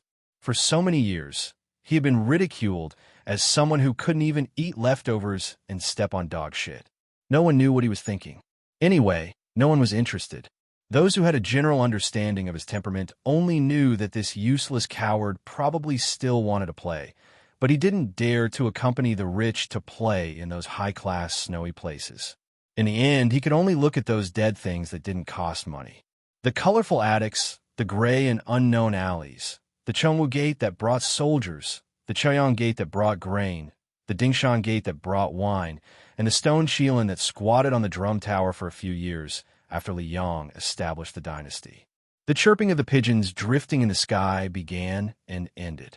Zhang Bianguan reluctantly withdrew his gaze, feeling that it was still early and not yet time to go home.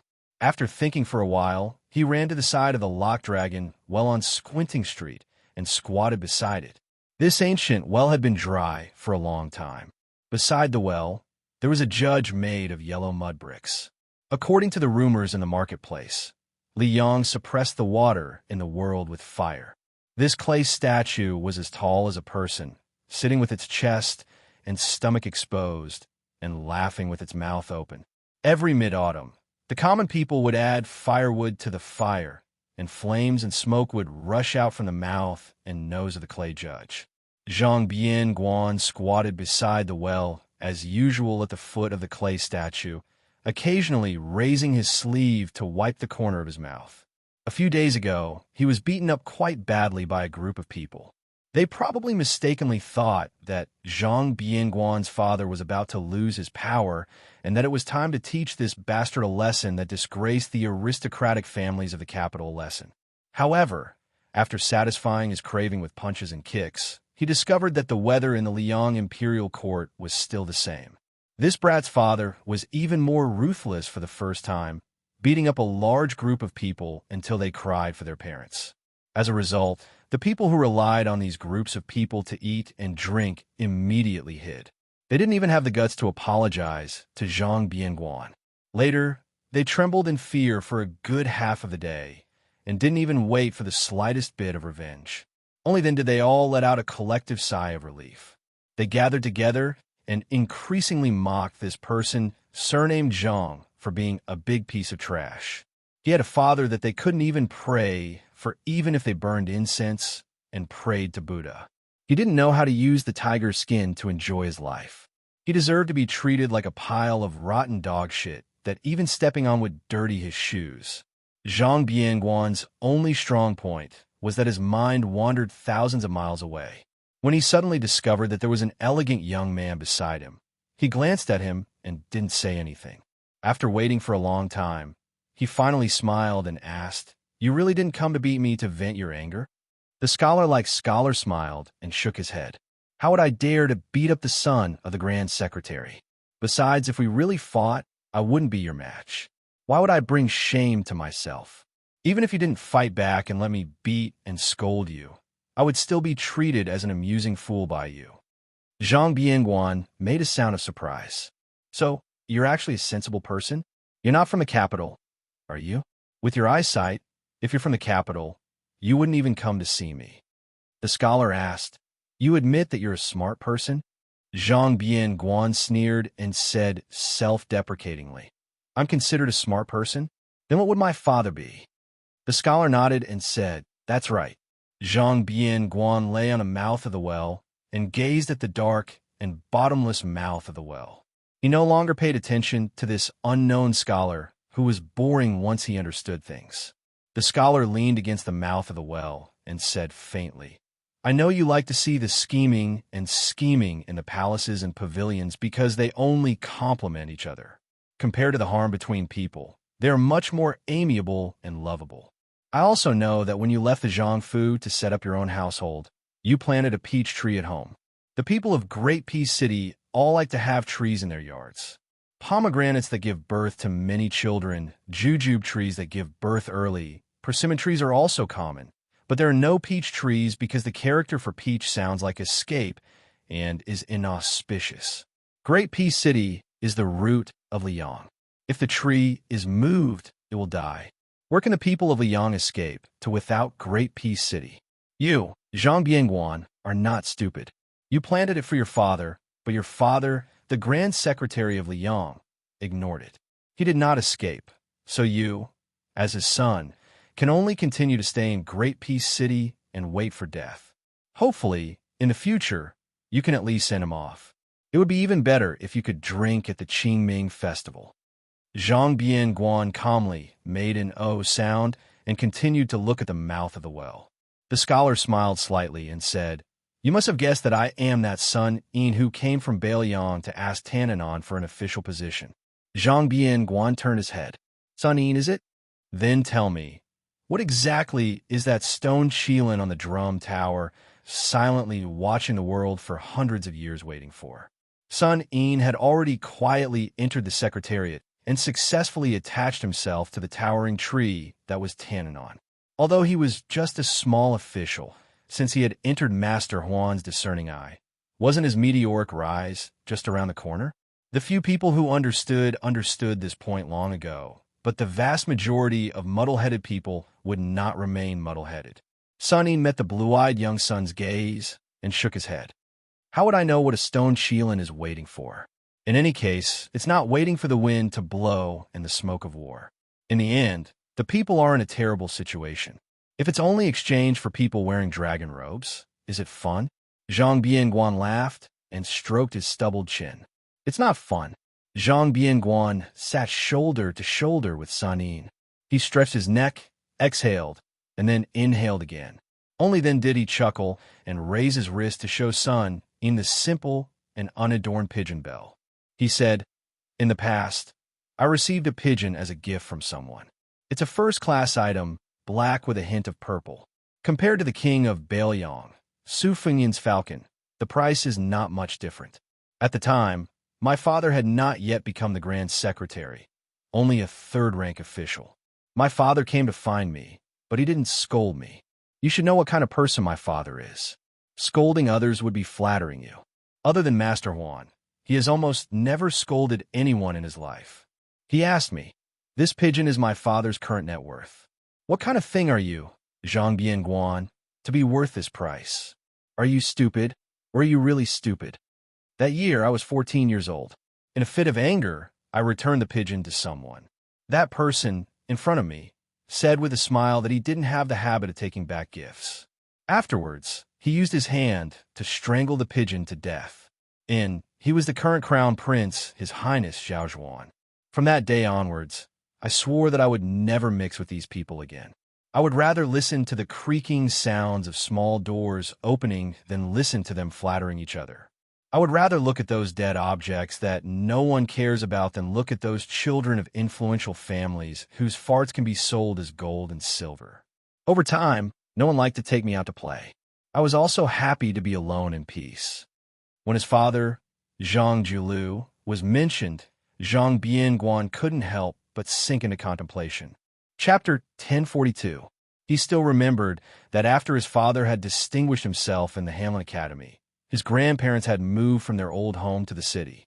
During the hot summer months, the two elders especially liked to lie on the rattan chairs under the shade of the trees and help their grandchildren fan themselves. Fan after fan, fan after fan, summer after summer. As they fanned, only his grandmother was left. After that, they were all gone. Their father also did not observe filial piety. The court was even more impatient than the civil official who was his son. They directly issued an edict to revive him. Their group of children did not find anything strange from their father's face. Zhang Bianguan clearly remembered that at that time.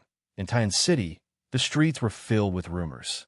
Everyone said that their father did not care about being a person in order to become an official.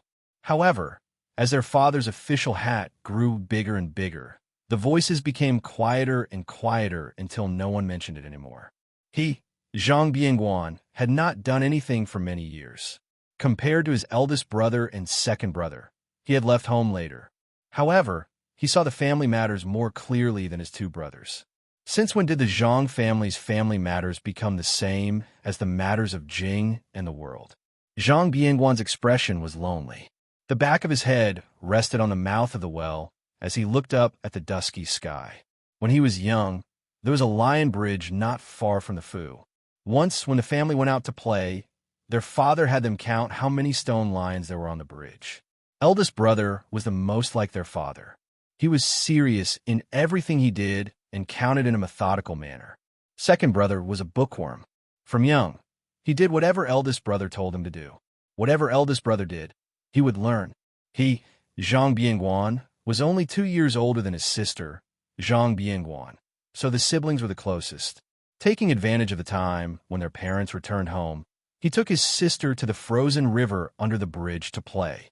When they were tired and saw that his eldest brother and second brother were still there foolishly counting, Zhang Bianguan ran directly to the omniscient Uncle Huan when to ask for an answer. In the end, his eldest brother and second brother returned in the middle of the night and saw their younger brother kneeling on the ground. Since then, Zhang Bianguan, who had suffered a lot, knew that those petty tricks were not real intelligence. However, after that, his mother secretly brought him a bowl of hot rice. When his father bumped into him, he didn't get angry.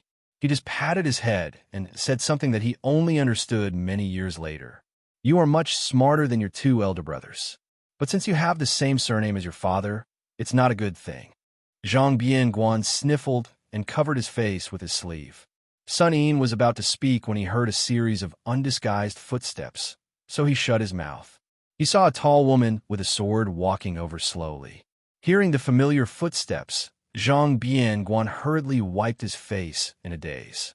He smiled brightly and said, "What a rare guest. Heroine Zhang, why don't you be kind and give me some money?" Zhang Gaoxia glared at him and said, "Zhang who pays particular attention to saving the needy and not the poor. Do you think I would give a bag of silver to a pauper like you? I'll take your surname." Zhang Bianguan rolled his eyes and said, "The two of us have the same surname." The corner of Zhang Gaoxia's mouth curled up, and she said, "That's why." Then she threw a heavy bag of silver. Zhang Bianguan was not surprised. He caught the silver and laughed heartily. This heroine really has a bodhisattva's heart. In the future, you will definitely find a handsome and talented man who can overturn the world and love his wife dearly. Before that, let's discuss something. Heroine, why don't you take me in and drag me home? Just take care of my meals. It would be best if there's meat and wine. Zhang Gaoxia didn't bother to banter with her third brother. Instead, she coldly glanced at Sun Yin, a minor official from the Secretariat who she knew very well. Sun Yin stood up alone, leaving Zhang Bianguan to sit alone. He turned his gaze toward the Grand Secretary's beloved daughter, Zhang Gaoxia, ignoring her cold gaze that could slice a person's soul. He asked, "Miss Zhang, I have something to say, but I don't know if I should say it or not." Zhang Gaoxia coldly said, "Then shut up." Zhang Bianguan slowly stood up and threw the bag of silver. He had a look of schadenfreude as he destroyed the bridge after crossing the river. Sun Yin, "Oh Sun Yin, Chancellor Yao said that you were a great scholar who won 3 prizes in a row. It's a pity that my sister has never liked scholars who play with words. Don't expect her to look at you differently. If you really want to talk about principles, then it's your business if you're strong, and it's my business if I like you. However, if you really don't change your mind and want to marry my sister, I don't care. But you have to beat her first, and she has to like you. Then you have to be the son-in-law that my father personally approves of. Where can you find such a rare and handsome young man? You're the one who delivered yourself to my door, so you definitely don't count." Sun Yin said helplessly, "Why would I like a girl who already has someone in her heart?" Zhang Gaoxia laughed coldly and said, "Sun Yin, you know quite a lot." Sun Yin didn't mind and said calmly, "In any case, I'm destined to only speak half a sentence with the Grand Secretary in this life. Being able to speak with the Grand Secretary's son is enough to make up for my regret. As for you, heroine Zhang Gaoxia, it's just a pleasant surprise.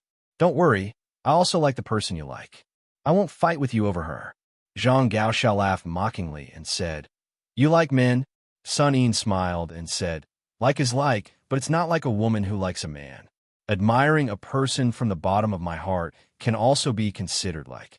To give an example, it's just like how I really like that Grand Secretary Darren was not able to write an excellent poem like setting up thousands upon thousands of buildings, greatly protecting the cold under the heavens, but he was able to accomplish this magnificent feat with his feet on the ground.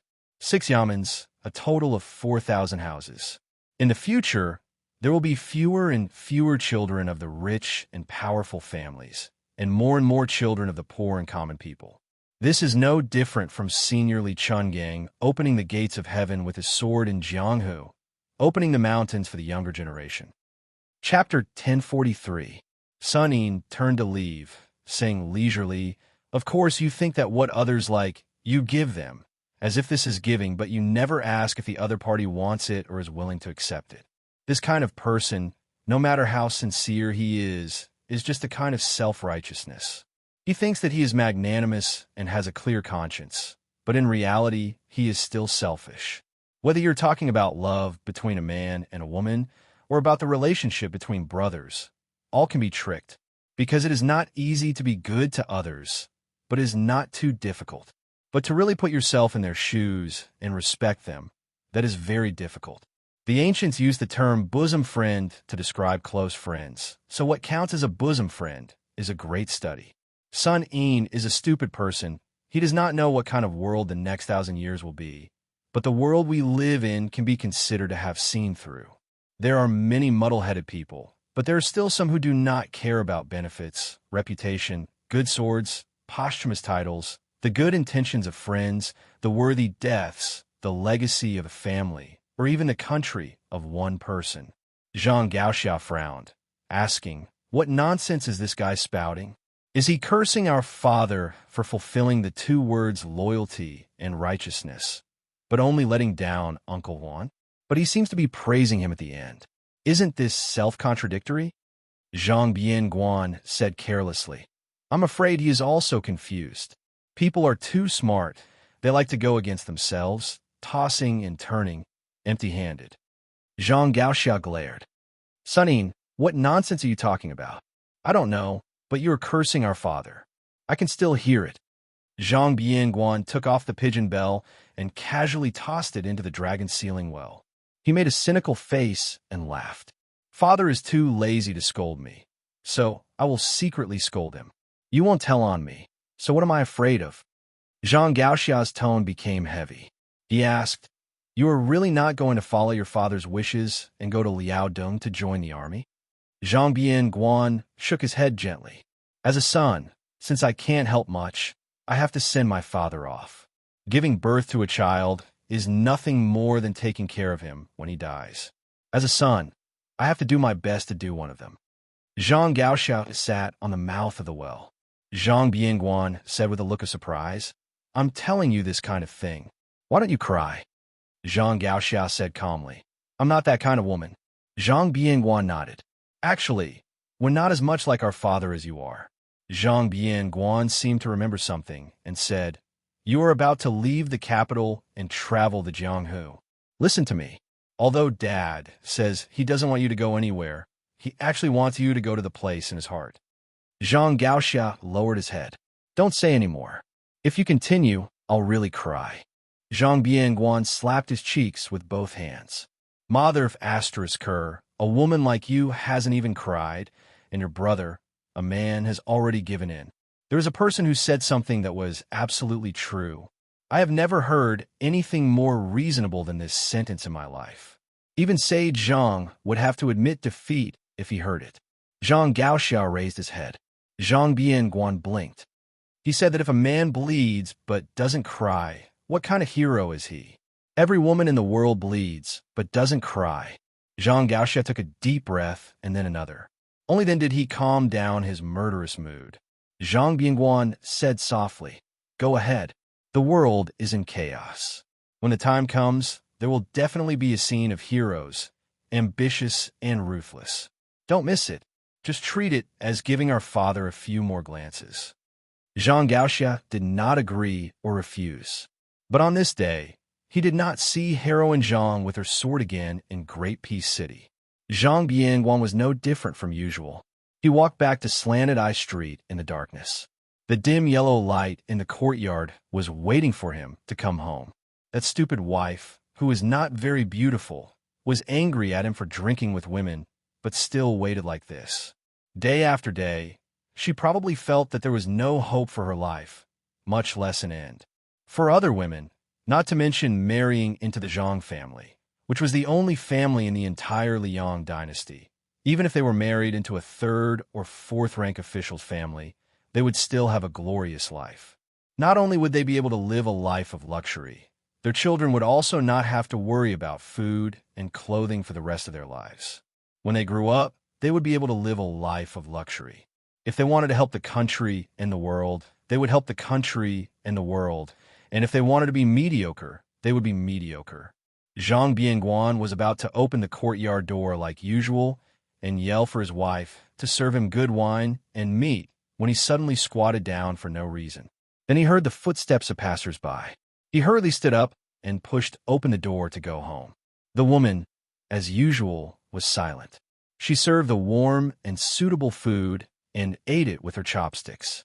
Occasionally, she glanced at the man who had one leg on the bench and only cared about himself and was never willing to say a word to her.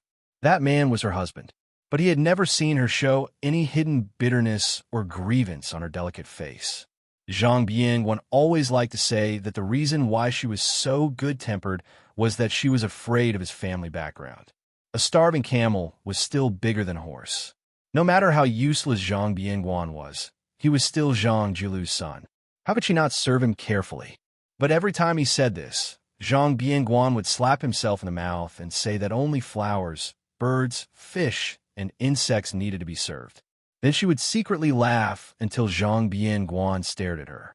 Then she would turn her head, but the faint smile on the corner of her mouth didn't fade. That night, after she fell asleep, Zhang Bianguan began to sob quietly. "I'm afraid that I like you, but I'm even more afraid that you'll like me. That's why I'm like this. How could I not want an obedient and sensible child?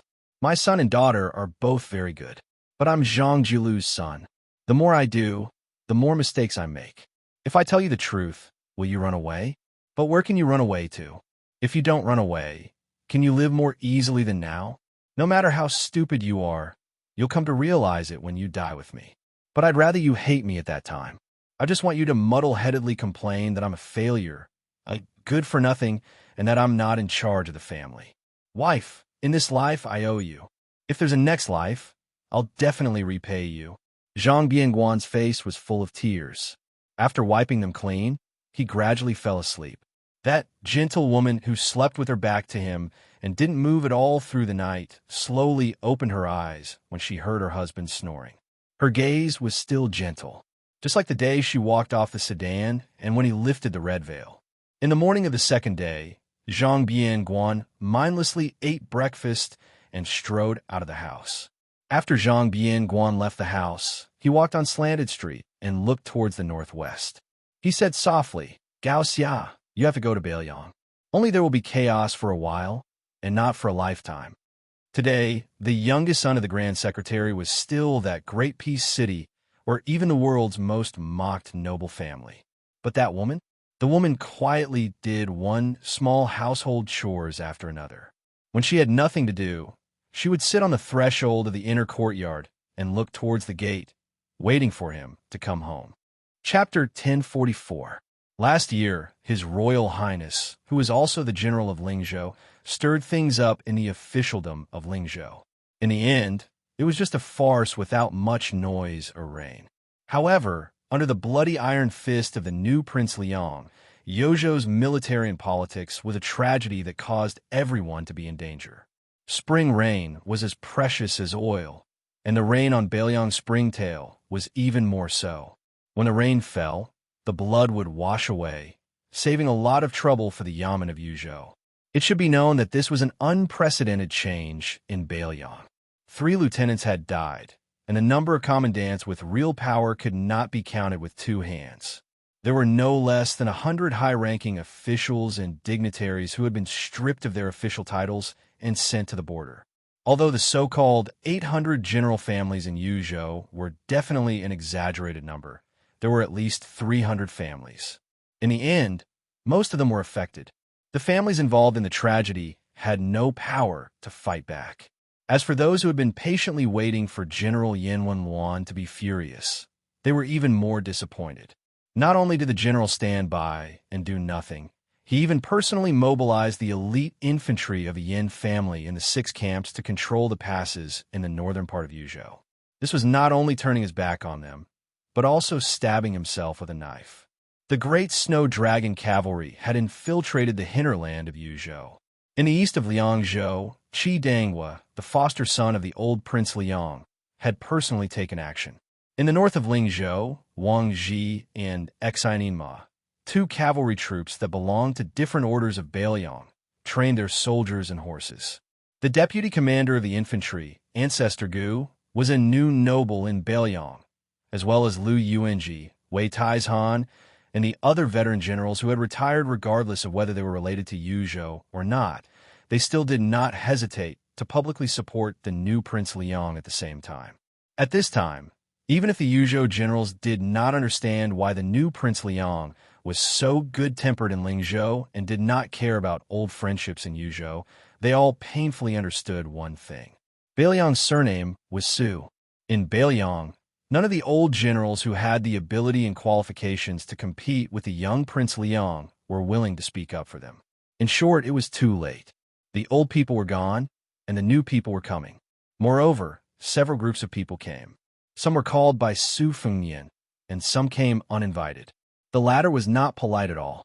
Huang Shang, who had vaguely become the leader of the scholars in Beiliang, almost jumped up and scolded them.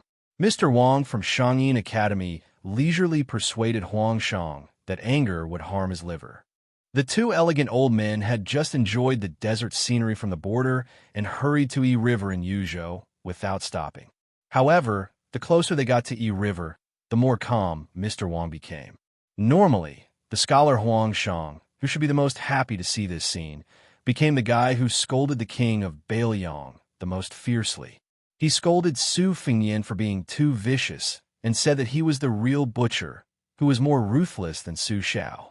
If he had the ability, he should go to Beimang to kill people. What kind of ability was it to kill one's own people? Su Fengnian did not laugh, get angry, or say anything. He only overstepped his authority and handled military affairs in the general's mansion in Yuzhou. He was completely indifferent to Huang Shang's scolding and did not even lift his eyelids. After Grand Chancellor Wang and Huang Shang, the newly appointed provincial governor of Liuzhou, Yang Guangdou, rushed over from the land of refugees. This school of Moism's master craftsmen did not seem to get angry at all. He only said a few sentences, "That's enough," and Chun Shiliang did quite well. After that, he came and left in a hurry. He did not even have time to drink a mouthful of hot tea or eat a mouthful of hot rice. Other than these white-haired old men, the rest were at least of the younger generation. The provincial governor of Liangzhou, Hu Kuei, was the true creator of the Torch Cavalry, the predecessor of the White Horse Scout. Beside him was Yu Luandao, the eldest grandson of the Yinyangyu clan, who had once written the Liangzhou's Big Horse Song. This guy had gone to the land of refugees alone and did not seem to have been killed or killed. There was also Song Yin, who had just become the provincial governor of Lingzhou, and Wang Shihua, the head of the Wang clan in Huangnam County in Lingzhou. These two were once opponents with different political views in the same county. They cannot be said to be mortal enemies. Wang Shihua, who was famous for his moral writings in Beiliang, and Li Gongda, the administrator, who was focused on currying favor for personal gain, were the real mortal enemies. When these people all gathered in the general's mansion in Yuzhou, it was raining heavily on the next morning. Su Fengnian planned to call everyone to go to the newly built Green Deer Cave Academy. However, Song Yin and Wang Shihua had already left early. Therefore, Su Fengnian did not send anyone to invite them. Huang Fushi, who had not had a chance to show his face recently, was in charge of escorting 100 cavalrymen. His face was as calm as water, without any sadness or joy. Lu Jian, the deputy general of Yuzhou, who had been cursed as the great executioner Lu, was even more worried. Only the provincial governor Wang Peifong, who was the head of the civil officials in Yuzhou, was at the back of the team.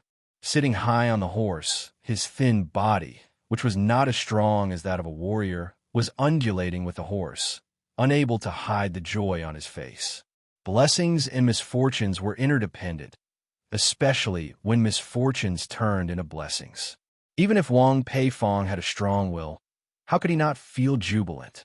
Although Yuzhou was in chaos, the academy at the foot of Green Deer Mountain was the only pure land left in Yuzhou. Nearly 100 scholars had entered the academy to study peacefully. They either buried their heads in classics or gathered together to learn from each other. The only imperfection was the two temporary leaders of the academy.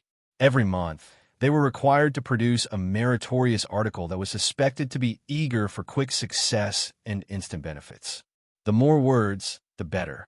For example, how to deal with salt and iron in Beiliang, how to deal with the constraints of the imperial court, how to eradicate the shackles of the party struggle, how to solve the misfortune of officials, how to define the prime minister and the prime minister, and even how to balance the prime minister's power, and so on. Undoubtedly, many topics were forbidden for scholars. However, there were still scholars who could not resist the huge temptation of 100 to 500 taels of silver for each article that won the first place every month. As the old saying goes, there is a house of gold in a book. not to mention the House of Gold. Didn't the latter two require real money? The sages only said it in an implicit way, but the logic behind it was very real. Although the Green Deer Cave Academy was still in its embryonic form, and the most important aspect of an academy was the lack of spirit, Huangshang was in a good mood after he ascended the mountain. He did not care about showing any attitude to the prince of northern Liang. He stroked his beard and smiled, feeling gratified. Although the imperial court did not forbid the discussion of famous scholars, the prince of northern Liang could even ignore the rebellious words of the prince of northern Liang. In the eyes of the old imperial censor, this was the true source of the seeds of learning. One could express one's thoughts in one's mind and put them into writing. Thus, it would be recorded in the annals of history for future generations to comment on. This was the true fortune of all scholars. Huang Chang stood at the entrance of the academy and was not in a hurry to cross the threshold. He looked up at the inscribed board written by the king of Beiliang, Su Fengyan, and stopped in his tracks. His eyes brimmed with tears and his lips trembled as he asked, "Can you really tolerate scholars of my generation to be like Huang Chang yesterday, to happily scold you, Su Fengyan and Beiliang?" Chapter 1045. Su Fengyan nodded and said, "There's no harm in scolding people. It's enough as long as you scholars can maintain your integrity. It's even better if you can still think about sincerely helping the world.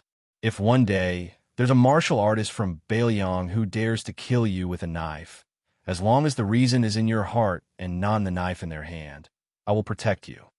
Huang Chang said a few good words in succession. His sleeves fluttered as he strode into Green Deer Cave Academy with Grand Chancellor Wang. After walking for a while, he suddenly realized that the young man from Su family didn't follow him. Instead, he stood in the same place. Huang Chang turned his head with a puzzled expression. Su Fengyan said, "From today onwards, as long as the martial artists of Beiliang wear armor and carry a knife, none of them are allowed to take half a step into the academy. You scholars can rest assured and pursue your studies. I don't have extravagant hopes that the scholars and martial artists of Beiliang can treat each other with respect and get along harmoniously tomorrow. However, at the very least, you have to mind your own business and do your own job. However, I'll say the ugly words first. Scholars fish for fame and take advantage of this to gain a good reputation. I, Su Fengyan, can turn a blind eye to this. However, if you dare to use your 3-inch tongue and the pen in your hand to cause chaos and disturb the people, you will definitely lose a few layers of skin. At that time, don't even mention you, Huang Chang, scolded me for going back on my words. Even if you fight with your life on the line, I will still be merciless. Huang Chang won't show any mercy even if I kill you." Huang Chang wanted to say something, but stopped. Grand Chancellor Wang, who had long since boarded the pirate ship of Beiliang, laughed softly beside Huang Chang. "Old man Huang, what do you get so pedantic and sour breath from? Scholars aren't afraid of being poor, but when scholars are sour, the things they write will be worthless than pickled vegetables." Huang Chang sighed and didn't insist anymore. Yu Wandao wanted to follow him into the academy, but Hu Kuei, the provincial governor of Liangzhou, quietly stopped him and shook his head. Unexpectedly, Yu Wandao took off his family's famous sword, Big Luan, and handed it to Hu Kuei.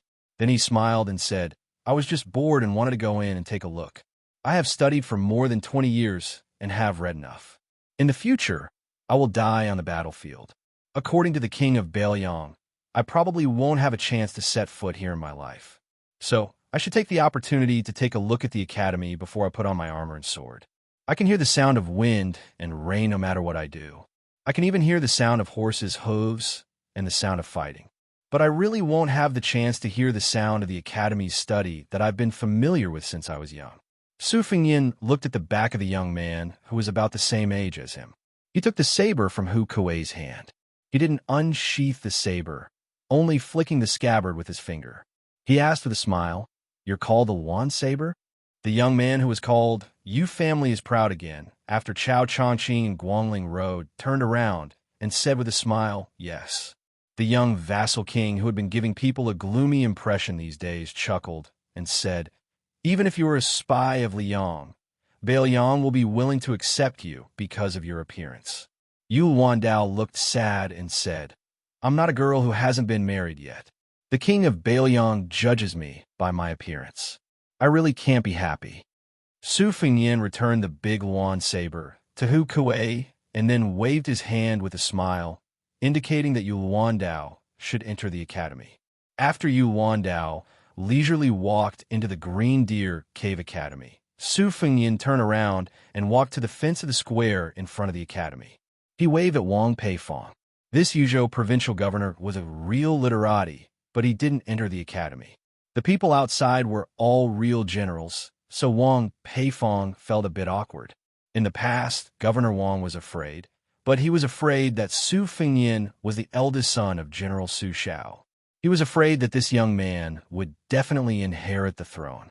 Even if Su Fengyin succeeded in taking the throne, Wang Peifong believed that he still had some pride as a scholar when facing the new king of Liang as a subject. Unfortunately, he didn't have any spirit left after seeing the new king of Liang kill people in Yuzhou. Wang Peifong carefully stood behind the new king of Liang. Su Fengyin looked into the distance. Switch positions with Hu Kuei. The provincial governor of Liangzhou has always been half a level higher than the provincial governor of Yuzhou. You, Wang Peifong, have been promoted and become rich in the eyes of outsiders. But you and Hu Kuei, who has been demoted in name, you know how important you two are in this king's heart. Sweat appeared on Wang Peifong's forehead. He bent down and said in a small voice, This lowly official understands. Su Fengyin made a sound of acknowledgement. Go to the academy.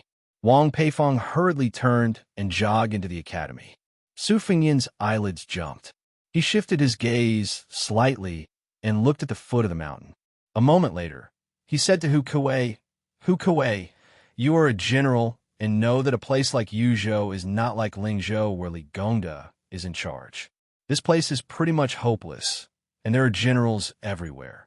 These people are used to using their fists and knives to reason with. It is useless to talk to them until you break your tongue. Now it will depend on your ability. Hu Kuei, who had experienced ups and downs, nodded heavily. He did not say anything heroic. Su Fengyin continued, Lu Dian, you will go to the border of Liangzhou tomorrow and assist Yuan Zuozong. This king knows that you are the most aggrieved this time. The deputy general of Yuzhou, Lu Dian, lowered his head and cupped his fists. This lowly general obeys. This lowly general is a rough man. I don't know how to say nice things. I'm only willing to die for Bailiang. Su Fengyin turned around and stared at Huang Fushi. You are still the general of Yuzhou. In fact, what you said in the restaurant that day was not wrong. But there are some things that are not right or wrong. This king is not the same as you and Hu Kuei. There is no need to talk nonsense. I have said everything that needs to be said since you are the general of Yuzhou. But there is one thing that you should understand. This king is no longer the Jianghu man who has to be restrained in everything he does. In Bailiang, if this king does not give you face, who will? Who dares? Huang Fujin, who had been acting like a dog with his tail between his legs in front of Su Fengyin all this time, chuckled for the first time. With these words, even if Huang Fujin were to be fried in a frying pan 100 times, I would have earned back my capital. Su Fengyin did not reveal anything.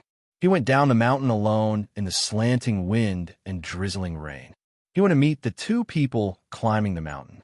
The old eunuch, Zhao Siku, who had traveled thousands of li from the south of the capital to Bailiang. Even a mountain opening talisman had peeled off the high tree due at the beginning of the climb. Su Fengyin knew that this meeting was truly a matter of life and death. But only by passing this hurdle could Su Fengyin face the Beimang Iron Cavalry without any distracting thoughts. Only then would he be able to make another trip to northern Mang alone in a situation that could not be any worse. The girl had unknowingly followed behind him. Su Fengyin stopped and shook his head at her. She also shook her head. Su Fengyin laughed and scolded. Are you stupid? The young assassin chuckled. This time, she was truly laughing. The wind and rain were still there.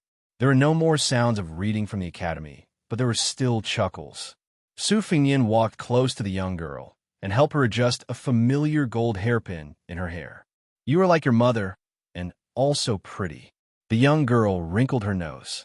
It was unknown whether she was happy or sad. She glanced at him and then crouched on the steps. She did not follow him down the mountain. Su Fengyin turned around. His hands pressed down on the spring thunder, and he resolutely went down the mountain with the soldiers crossing the river. Not far from the foot of the mountain, Gao Shulu grabbed the sleeve of the old Martin Temple of Great Peace City and threw him down the mountain. He floated back to the foot of the mountain. The old eunuch, whose body was extremely weak, was not harmed at all. Gao Shulu opened his arms and breathed in deeply. Then he lifted the wind and rain that had not yet fallen to the ground back up to the 9 heavens. At the same time, the two-sleeved snake rolled down the mountain. Chapter 1046. As far as Gao Shulu's eyes could see, it was like the Milky Way. The green sword chi that rolled down from the mountain rushed toward him. Gao Shulu's expression was calm. He put his hand behind his back and continued to climb the stairs instead of retreating. However, when his left foot stepped on the stone step, the green sword chi rushed toward him as soon as he lifted his right foot. Although Gao Shulu did not make any movements, the sword chi slid past him like a flood hitting a reef. However, his hair still fluttered violently. His right foot, that was suspended in the air, did not land on the stone step as expected. Instead, it retreated to a step lower than his left foot. Gao Shulu reached out his right hand and blocked some of the green sword chi. He held it in his palm, and the sword chi lingered between his fingers. With one hand behind his back, Gao Shulu looked down and was slightly surprised, as if he was an expert who saw something interesting. He reached out his hand again, and his palms faced each other. With a gentle touch, a 3-inch sword chi like a sword embryo was formed. Gao Shulu placed the flying sword condensed by the green sword chi on the tip of his index finger and stared at it gently. This devil who had been lingering at death's door for 400 years was so arrogant that he did not even look at the people who came down the mountain. At the same time, Su Fengyin, who used the green snake sleeves, went straight to the point. He held the spring thunder saber in his left hand and the river crossing soldier in his right hand chopped at Gao Shulu's head. It was the opening shoe style that was born from the sword chi rolling dragon wall. Gao Shulu flicked his fingers, and the 3-inch sword chi that was used to figure out the essence of the first vast sword chi disappeared. He reached out his palm to break the blade light and casually pressed down on the extremely sharp river crossing soldier. A trace of blood appeared on his 5 fingers, but they returned to normal before the blood bloomed. In the blink of an eye, he repeated this no less than 6 times, but the river-crossing soldier still could not cut off his 5 fingers. This was no longer as simple as the Vajra physique. It was the perfect combination of the Vajra state and celestial state of the first Pin 4 states. Perhaps only the great Vajra of the Buddhist saint, Dragon Tree Monk, could compare. The soldier crossing the river was restrained by Gao Shulu's unmoving 5 fingers. But this sorry-free celestial, who is said to be unprecedented, was not really completely motionless. At the very least, his feet sank more than a foot, one in front and one behind. He was pushed by the majestic saber chi and finally broke the stairs. Gao Shulu's gaze had been fixed on a short knife that was about to be used. Obviously, in his opinion, when masters fought with their lives on the line, what was really worth paying attention to were the backup moves that were ready to be used. No matter how good the first move was, no matter how wonderful it was, Gao Shulu had seen it and dissected it. 400 years ago, he had killed almost all the top masters in Jianghu, and there were 2 sword immortals on the land. How many mysterious moves and superior moves had he experienced? However, there were only a handful of so-called masters who dared to fight him at close range, even though they knew that he was Gao Shulu. In the murky Jianghu 400 years ago, one could count with one's fingers. Unexpectedly, the short knife was raised only a few inches before he suddenly withdrew it. Not only that, the long saber above his head was also pulled out from between his fingers. Gao Shulu frowned. A fellow who dared to enter the astral travel state in front of him had a good start. How could he have run out of skills so quickly? Could it be that he was one of those half-baked martial artists who only knew 3 axes in Jianghu 400 years ago? If that was the case, what was so interesting about the Jianghu 400 years later. Was it worth it for him to strip off the mountain-splitting talisman and hope to fight with all his strength? Was it really better to go to the East Sea Martial Emperor city than to come to Bailiang? However, Gao Shulu, who was too lazy to take advantage of the situation to pursue him, smiled as soon as he frowned. Unknowingly, a few red ropes shaped like red snakes had appeared on the back of his hand. They were like weeds in the wilderness after the early spring rain, growing wildly. Not only that, the 9 smooth flying swords of the sword embryo buzzed and flew around him, forming a seemingly insurmountable thunder pool. Of course, in Gao Shulu's eyes, all of this was just a smokescreen. The real killing move was hidden in the blade that came down the mountain. The young man had been preparing for this blade since the green sword Qi rolled down the mountain. Su Fengyan's figure retreated and swayed. He faced Gao Shulu and floated up the mountain in reverse. Step by step, he ascended the stairs in a leisurely and carefree manner. The spring thunder returned to its scabbard. When it returned to its scabbard, thunder rumbled in the distance. For the first time, Gao Shulu waved both of his sleeves at the same time. In an instant, he patted the ground 5 times in a row. He was so relaxed that he didn't look like he was trying to counter every move that came his way. Instead, he looked like a distinguished scholar who was casually giving advice. After a short while, 5 thunderous booms sounded on Green Deer Mountain. After Gao Shulu patted the thunder hard away, the sword formation retracted. Perhaps Gao Shulu was busy stripping off the red ropes on the back of his hand, but he didn't try to block it. Instead, he dodged it. He was no longer arrogant enough to ignore it. Su Fengyan stood on a high ground and held 2 of his fingers together to control the flying swords. Originally, after the sword embryo was fully developed, the flying swords would move according to the will of the spirit. Only when the sword embryo was fully developed would the flying swords move according to the will of the spirit. However, this time, Su Fengyan used his qi to control the flying swords. He was extraordinarily meticulous and careful. Gao Shulu didn't underestimate him either. Compared to how he dispelled the Thunder Heart just now, Gao Shulu paid the same amount of attention. Su Fengyan wasn't complacent at all. In terms of moves, the 2 methods were polar opposites. However, the results they pursued were exactly the same. Gu Jiantong's Thunder Heart wanted to kill an Earth Immortal. On the other hand, Dong Tai's flying sword in the Eastern Sea was the out-of-body celestial Zhao Xuanzu from Mount Longhu. Su Fengyan went down the mountain, and Gao Shulu went up the mountain.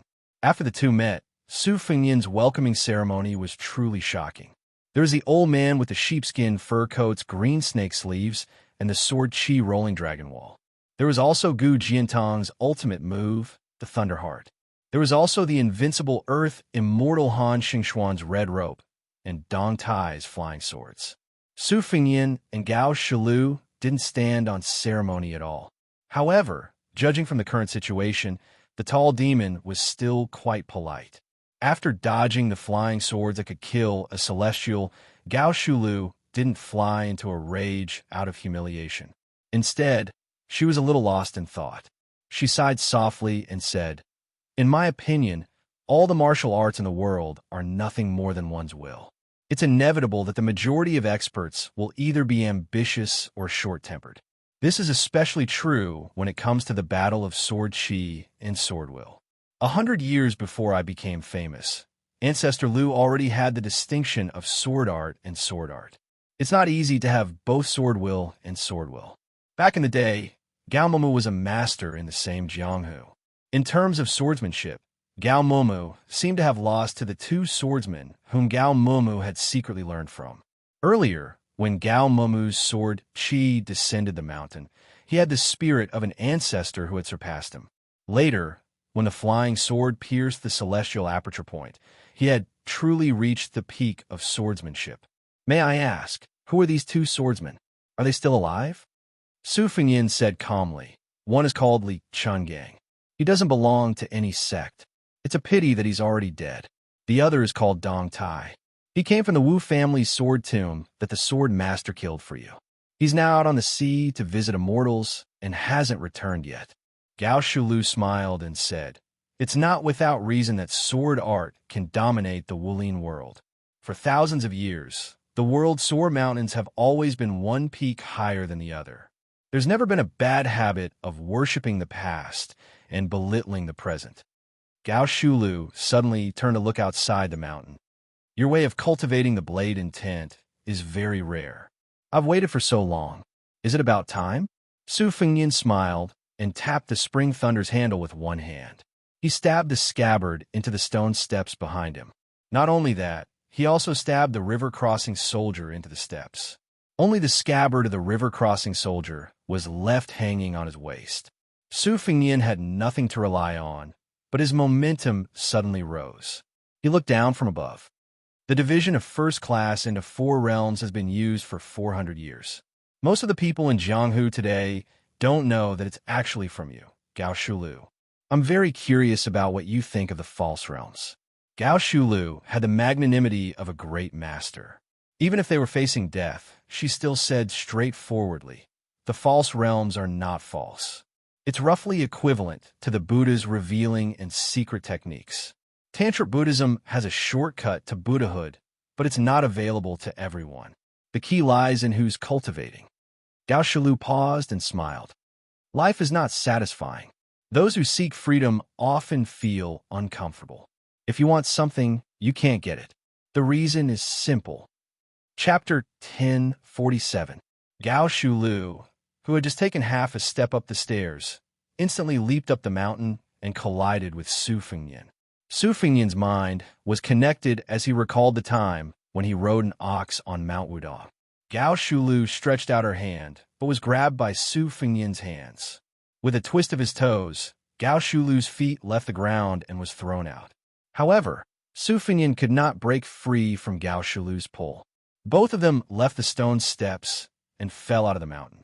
Gao Shulu was smashed down by Su Fengnian's immortal's touch on the top, while Su Fengnian was supported by Gao Shulu's palm and leaped up. The distance between the two was instantly shortened to more than 400 feet. Gao Shulu stood in the air, looking as cool as ever. Su Fengnian's momentum of being thrown up slowed down. With a roll of his sleeves, the thousands of raindrops that Gao Shulu had pushed back to the 9 heavens on Mount Green Deer fell together with Su Fengnian. The raindrops in the sky were divided into different levels. Under the pull of qi, the higher the raindrops were, the faster the raindrops fell. Thus, the raindrops were strung together into a sword. If only a line of raindrops formed a sword, it was nothing more than the Finger Xian realm. However, when thousands of raindrops were strung together into a curtain of beads, it was undoubtedly the magnificent spirit of the celestial realm.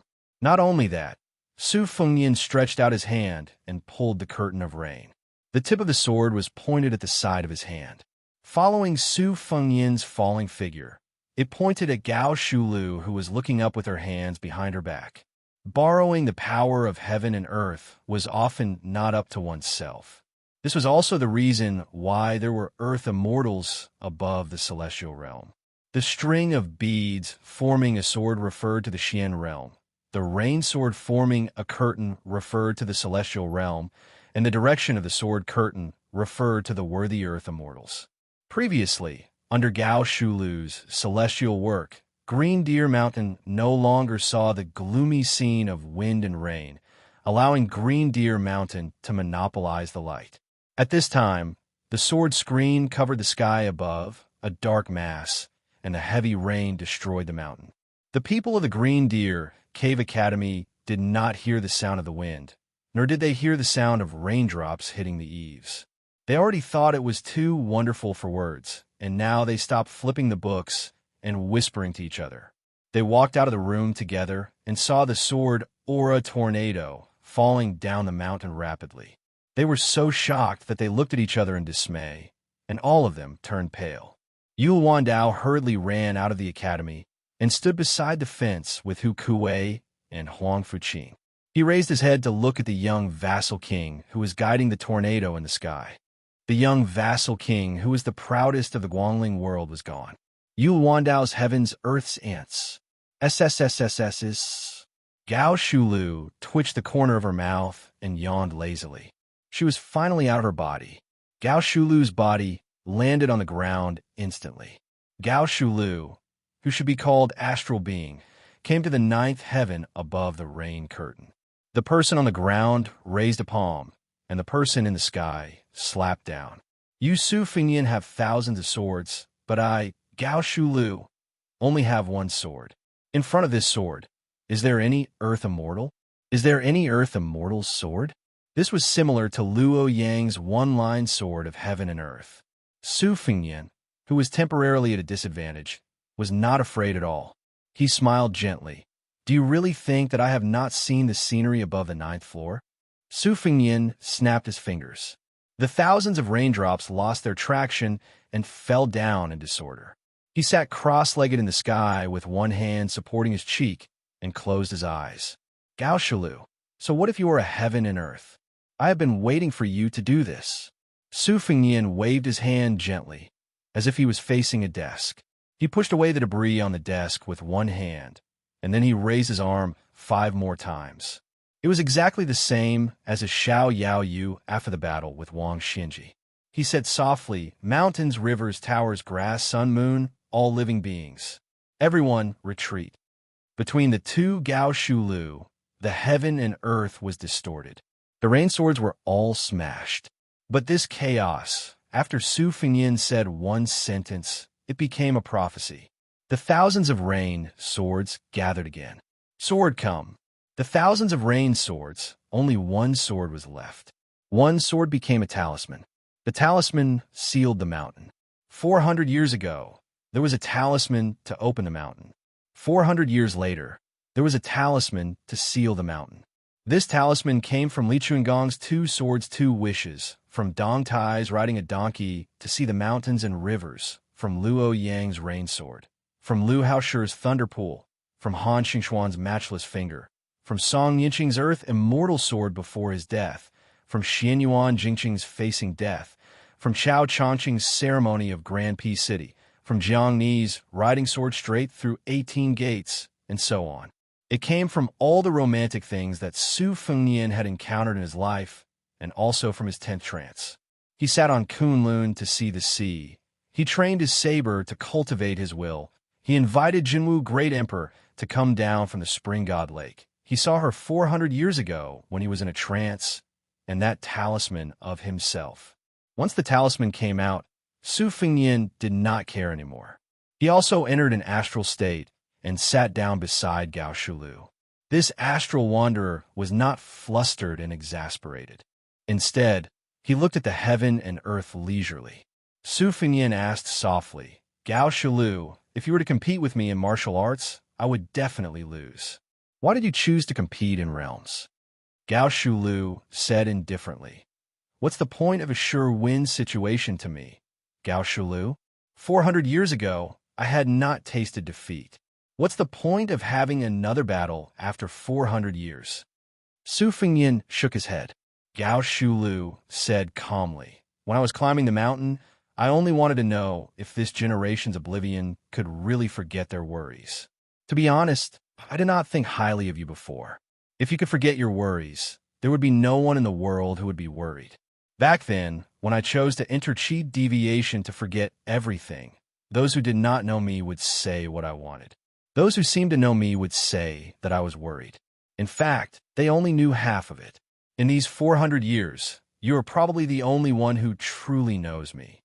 Su Fingyan said slowly, you, Gao Shulu, were once a prince of the Dafeng dynasty who was about to ascend the throne 400 years ago. It was just that you wanted to become an immortal and did not want to be the emperor of the human world. Then, you visited the ancestral court of Taoism, Wudong Mountain, and asked a question. What is the meaning of the word immortal? At that time, Ancestor Lu reincarnated and had not yet enlightened his orifices. You went to Longhu Mountain, but no one could explain it. Or rather, they only gave half of it. The word immortal has 2 meanings. Now, there are 2 mountains, Wudong and Longhu. The former explains half of the word immortal, while the latter explains half of the word mountain. Longhu Mountain wants to become an immortal, so they have to go up the mountain and be a mountain person. They want to become an immortal and ignore the matters below the mountain. Wudong Mountain inherited the will of Ancestor Lu. They cultivate on the mountain, but obtain the Tao below the mountain. They cultivate themselves and others, which is more in line with what you, Gao Shulu, want. Unfortunately, the Taoist priest on the mountain clearly had this intention, but he could not explain it. However, even if he did, it might not be to your liking. From your point of view, being an immortal does not forget being a human. Once you pass the gate of heaven and become an immortal, you are no longer a human. As an immortal, if you want to ascend the mountain, you have to follow the fate of the world. How can you be called a free and unfettered heaven and earth? Therefore, what you want to be is a unique celestial being on the land, not a mountain person above the 9 heavens. Gao Shulu sighed. Yes, the world is divided and united. What do I have to worry about? Su Fingyan smiled. Gao Shulu retracted her gaze. A swordsman returned from the sea, returning from a visit to an immortal. His sword pointed somewhere in the South China Sea. It should be the Dongtai you mentioned. I want to ask one last question. What do you want? Su Fingyan folded his hands in his sleeves and said calmly, I don't want to think about the past and future lives. It's enough that I have no regrets in this life. Gao Shulu said with slight regret, the Jianghu after 400 years is so interesting. It's a pity that the will that supported my body and soul for 400 years is an arrow at the end of its flight. 400 years ago, the Defeng dynasty almost unified the world, but the barbarians from the north destroyed the capital. How about it? Su Fingyan nodded. I was waiting for you to say that. Su Fingyan flicked his finger and unlocked the talisman that sealed the mountain. Gao Shulu on the ground leaped up and merged with Gao Shulu in the sky. Su Fingyan also came back to his senses after the 11th time he was in a trance. Gao Shulu stood up and looked back at the world. She smiled and walked towards Su Fingyan. 400 years ago, Gao Shulu, who was truly the leader of the entire Jianghu, brushed past Su Fingyan and disappeared just like that. She came without worries and left without worries. I already know life and death, and am not afraid of death. Why should I fear death? I have already attained immortality and am not in love with it. Why should I tempt it with immortality? At this moment, thunder rumbled and purple clouds formed. Lightning flashed and thunder rumbled. Above Green Deer Mountain, there was a shocking scene of an impending calamity. There seemed to be celestial beings riding celestial dragons in the clouds and mist. They came out of the lightning and wanted to enforce justice on behalf of the heavens. Su Fingyan slowly raised his head, the corners of his mouth curling up into a sneer. Behind him, a snow-white giant python condensed from fate energy coiled up. It had 9 claws and opened its mouth big enough to swallow a mountain, roaring at the sky. Then there was no more, because soon the world became completely silent. Chapter 1048. The old eunuch had never practiced martial arts, but the imperial palace of Great Peace City never lacked experts. The old man was also one of the top Diao Temple eunuchs. He was knowledgeable and had some insight. The old man inhaled sharply as he watched the immortals fight on the mountain. The wind and rain at the end of spring in Bailiang were especially bone-chilling. Zhao Siku found it even more difficult to endure, especially when the old man saw the slender figure slowly walk down the mountain. Each step seemed to step on his already heavy heart. He felt his teeth hurt.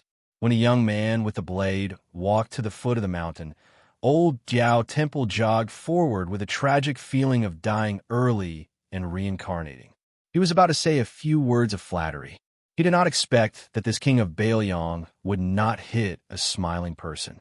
It would be good to have an easy death under his hands. Unexpectedly, the other person waved his hand and spoke first. This king thanks old Mr. Zhao on behalf of Bailiang. Our place is not as prosperous as Great Peace City, but this king can give old Mr. a place to rest in his old age. Zhao Siku stilled. He heard the person who had come close continue to say with a smile, the Su family owes Zhao Chongling too much, but they cannot repay him. Since old Mr. is an old friend of Zhao Yangkai of Bailiang, And you risked your life for Bailiang and did not disappoint this king's master. Old mister, do not worry. This king has said so much in hopes that old mister will be assured. The old man smiled freely and said with slight self-mockery, Our family is a eunuch that everyone curses. Is he worthy of being called mister? Wang Ye's words. Do you want us to work ourselves to the bone again? If that's the case, then the word mister is not enough. Su Fengyan laughed and said, I knew that old Mr. Zhao would not be assured. The old man bent down and asked doubtfully, Can we really live and die however we want in Bailiang? Su Fengyan nodded with a smile. Zhao Siku sighed heavily and looked up at the top of Green Deer Mountain that had become calm. He said softly with the unique sharp voice of a eunuch, Since your highness is kind, then I will be bold to say something disgraceful. Back then, the young master favored Qinjibao. After all, the soldier immortal in white did not control Bailiang. We can't say that the young master misjudged him, but if the young master could live until today, he probably wouldn't be too angry. Su Fengyan shook his head and said, If Xiao Chongling does not die, this king will have nothing to do with Bailiang. Zhao Siku looked deeply at the young vassal king and said emotionally, I cannot see through your highness's personality right now, but your words are true and comfortable to hear. The old eunuch turned to look in the direction of Great Peace City. The people there like to be shrouded in clouds and mist. No matter how good the weather is, people will feel gloomy. Su Fengyan did not make a judgment and said softly, Bailiang is windy and sandy all year round. The winters are hard to endure, but standing there, the view is wide. If you stay for a long time, you will feel gloomy. When the wind blows and the snow presses down, it will lessen. The old eunuch smiled from the bottom of his heart and said, borrowing the king of Bailiang's auspicious words, Originally, I thought I had completed the young master's last wish and was content. I had not thought I could live a few more years. Su Fengyan turned and saw the empty-handed Hehe, Mississippi. The young girl was shaking her wrist in boredom. Su Fengyan said to Zhao Siku, Sir, why don't you go up the mountain to see the scenery? When the time comes, you could go down a mountain with Kuei Hu, Huang Fuqiu, and the others. The old man smiled and said, Yes, I have to walk and see more while my legs are still nimble. The old eunuch brushed past the young girl. The old man said to himself, When the Qin dynasty lost its deer, the heroes of the world chased after it. 800 years of separation and unification. 400 years ago, the Great Feng dynasty showed signs of unifying the North and the South. But in the end, the barbarians of the North invaded the Central Plains. None of the dynasties after that were free of worry about the North. This dynasty is no exception. The Grand Secretary, Zhang Jiulu, had been in charge of the imperial court for more than 20 years. Half of his time was spent watching the northern lands border. Even if he joined forces with the Grand General, Gu Jiantang, he could only pull the disadvantageous situation to a stalemate. Now that Li Yang is going to commit suicide, what will happen to the world? Alas, I have never understood this world. Scholars can't tolerate eunuchs, scholars can't tolerate common men, and scholars can't even tolerate scholars in the end. I have read all the classics handed down by the sage of the Zhang family, but I can't see such a reason. After thinking about it, I think it's probably because those at the top must be worse than those at the bottom. I really want to open my eyes and see if the scholars here will be slightly different. Su Fengyan laughed softly and said, as expected of someone from Xiao Chongling's family. The young girl tilted her head. Su Fengyan took her hand and said softly, Let's not think so much. She said softly, Old Huang thinks even more. Chapter 1049. Su Fengyan pulled her into the carriage parked at the foot of the mountain. Su Yanbing, who had not acted from beginning to end, studied Su Fengyan. The two nodded without speaking. Su Fengyan was finally able to catch his breath. He said casually to the young girl, For a strategist, the size of one's weapon is one thing, and one's position is another. Yuan Bunchi's ranking among the strategists of the spring and autumn period has always been higher than my masterly Yishan, Yang Kai Zhao Chongling, and Nailan Yusi behind the king of Yin. In reality, It may not be that Bunchi's talent is higher than the others, but his position means that he has more room to plan, and he can hold more things in his hands. This is like a housewife who has enough firewood, rice, oil, and salt. The food she makes will naturally be more sumptuous. On our side in Bailiang, we have Su Beiji and Xianxia. If Bailiang is not trampled by Beimang, their future achievements will not be low, but it is difficult to say how high they will be. Lu Su of Xiangfan City is the same. This is also why Sun Yin, who studied the Dragon Slayer art, was not willing to stay in Bailiang. There were pythons, but no dragons in Bailiang. He did not want them. However, being in the imperial court of Liang had its advantages and disadvantages. The disadvantage was that there were too many people under the emperor's nose. Even if there were talented people like Su Beiji and Chen Shiliang, it would be difficult for them to stand out as quickly as they did in northern Liang. Secondly, as the Zhao Temple said, scholars could not tolerate scholars and scholars looked down on each other. There were many rules in the imperial court of Zhao. Many scholars' lofty aspirations could not be fulfilled, and most of them groaned for no reason. However, there were still some people who were born at the wrong time and did not get the chance to appreciate their talents. If Huang Longshe was born in the present, I'm afraid even becoming the Grand Chancellor of Shangyin Academy would be as difficult as ascending to the heavens, let alone becoming the great devil of spring and autumn, Huang Sanjia. Su Fengnian glanced at the girl and said helplessly, "What are you glaring at me for? I'm not speaking ill of your old Huang. I am praising him. My master said that he is an extraordinary person, an extraordinary talent. I do not dare to underestimate Huang Longshe." Su Fengnian's thoughts immediately drifted away. This Zhao Zhu's luck is good to the point where it can be considered good luck to be able to make Huang Longshe, Northern Mang's imperial preceptor, Daoist Qilin, Yuan Qingshan, and Nalan Yusi. These three people take notice of him at the same time. Zhao Kai, who had died outside the Iron Gate, only had two masters, Yang Taisui and Han Shengxian. Compared to Zhao Zhu, he was much weaker. As for the fourth prince, Zhao Zhuan, he is already the crown prince of a country. Anyway, the ownership of Liangjing Mountain depends on these two. On the way back to the general's mansion in Yuzhou in Iha City, they encountered two groups of assassinations that were like throwing eggs at a rock. They were intercepted and killed by the spies even before the driver and the three people sitting in the carriage did anything. Bailiang's folk customs were already valiant, not to mention the loyal men of sacrifice who were raised by the family. Most of these men of sacrifice were staunch and unyielding. They did not regard other people's lives as valuable playthings, and even did not regard their own lives as valuable. They all believed that if you raised me for 10 or 20 years, I would repay you with my life. They were willing to regard this as righteousness, heroism, and chivalry as the most important thing.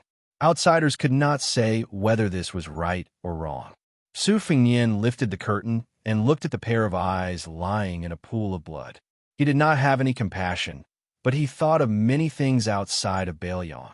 For example, the emperor of the Zhao family, in terms of his surname, was enough to be a once-in-a-century wise monarch in history. However, after he ascended the throne, he wanted to kill Su Xiao, and now he wanted to kill the meritorious minister of Liang, Zhang Jilu.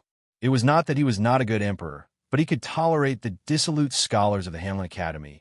He could tolerate Zhang Jilu, and he could tolerate the remnants of the 8 kingdoms stirring up trouble with his pen and ink. As the emperor of the world, he must have his own difficulties. No matter how hard he was willing to work day and night for the common people, he still had to consider the gains and losses of the Zhao family first.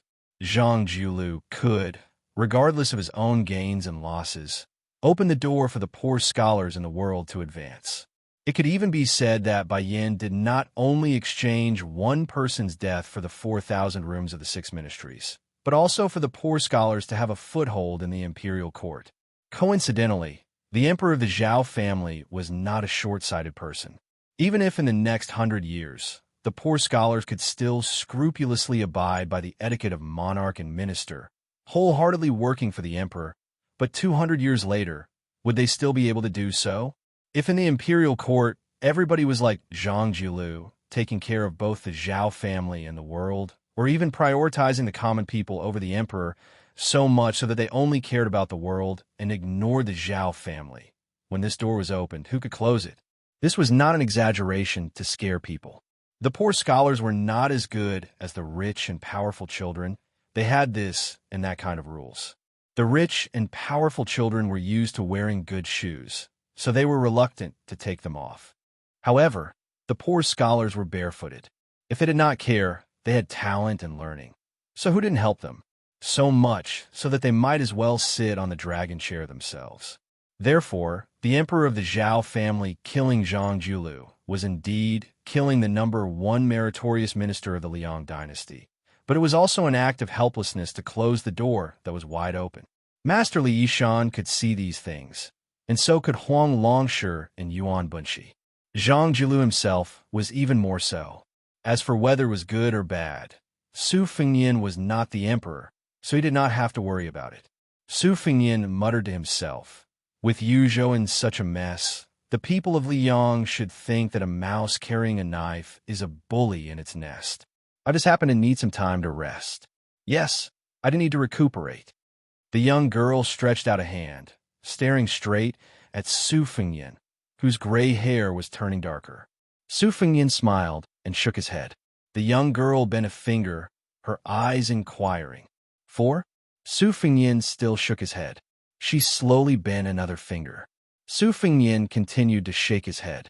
When she was about to close her two fingers, Su Fengnian smiled and said, "I haven't fought Toba Bodhisattva, so it's hard to say who will be second or third." The young girl was in high spirits. Su Fengnian said softly, "But as long as Wang Xianji is alive, it doesn't matter whether it's second or third, or if it's the bottom 10. The young girl stretched out her finger and rubbed the indistinct purple-gold eye on Su Fengnian's forehead. It was not quite like the golden color of sunflowers in summer or autumn, but she still liked it.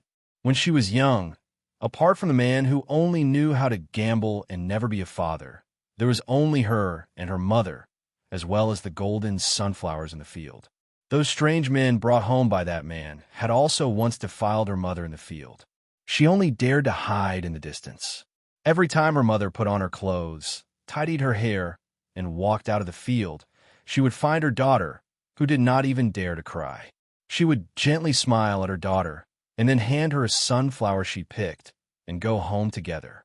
Later, her mother died, and she could only look after those sunflowers alone. Chapter 1050. Yuzhou was in turmoil, and Iha River was the center of the turbulence. In this tragedy, only in Iha City, there were 24 families and more than 40 families. No less than 700 people were killed on the spot in Iha City. Most of the people who survived were sent to the border. According to the continuous reports of the spies, the turf lords, who had wisely chosen to protect themselves, did not have much resentment now. The reason was very simple. After people died, they gained more territory. Other than the northern Liang, who took away most of the profits, the leftovers were also quite considerable.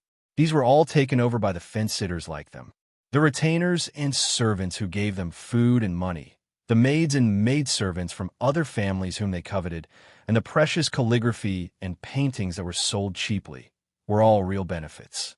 After Su Fengnian entered the city, he lifted the curtain and looked out several times. He could see many cold eyes, numbness, hatred, fear, hatred, and so on. When Su Fengnian returned to the general's mansion, Song Yin and Wang Xihua had not returned yet. The two senior officials of Lingzhou who were temporarily transferred to Yuzhou did not directly intervene in the specific affairs of Iha River. Instead, it was mostly managed by General Huang Fujin and Provincial Governor Wang Peifong. Su Fengnian did not know how these two political rivals could get together. At that time, he made up his mind to bring them to Yuzhou. He intended to let Song Yin serve as an assistant to the new provincial governor, Hu Kuei, who was a military general.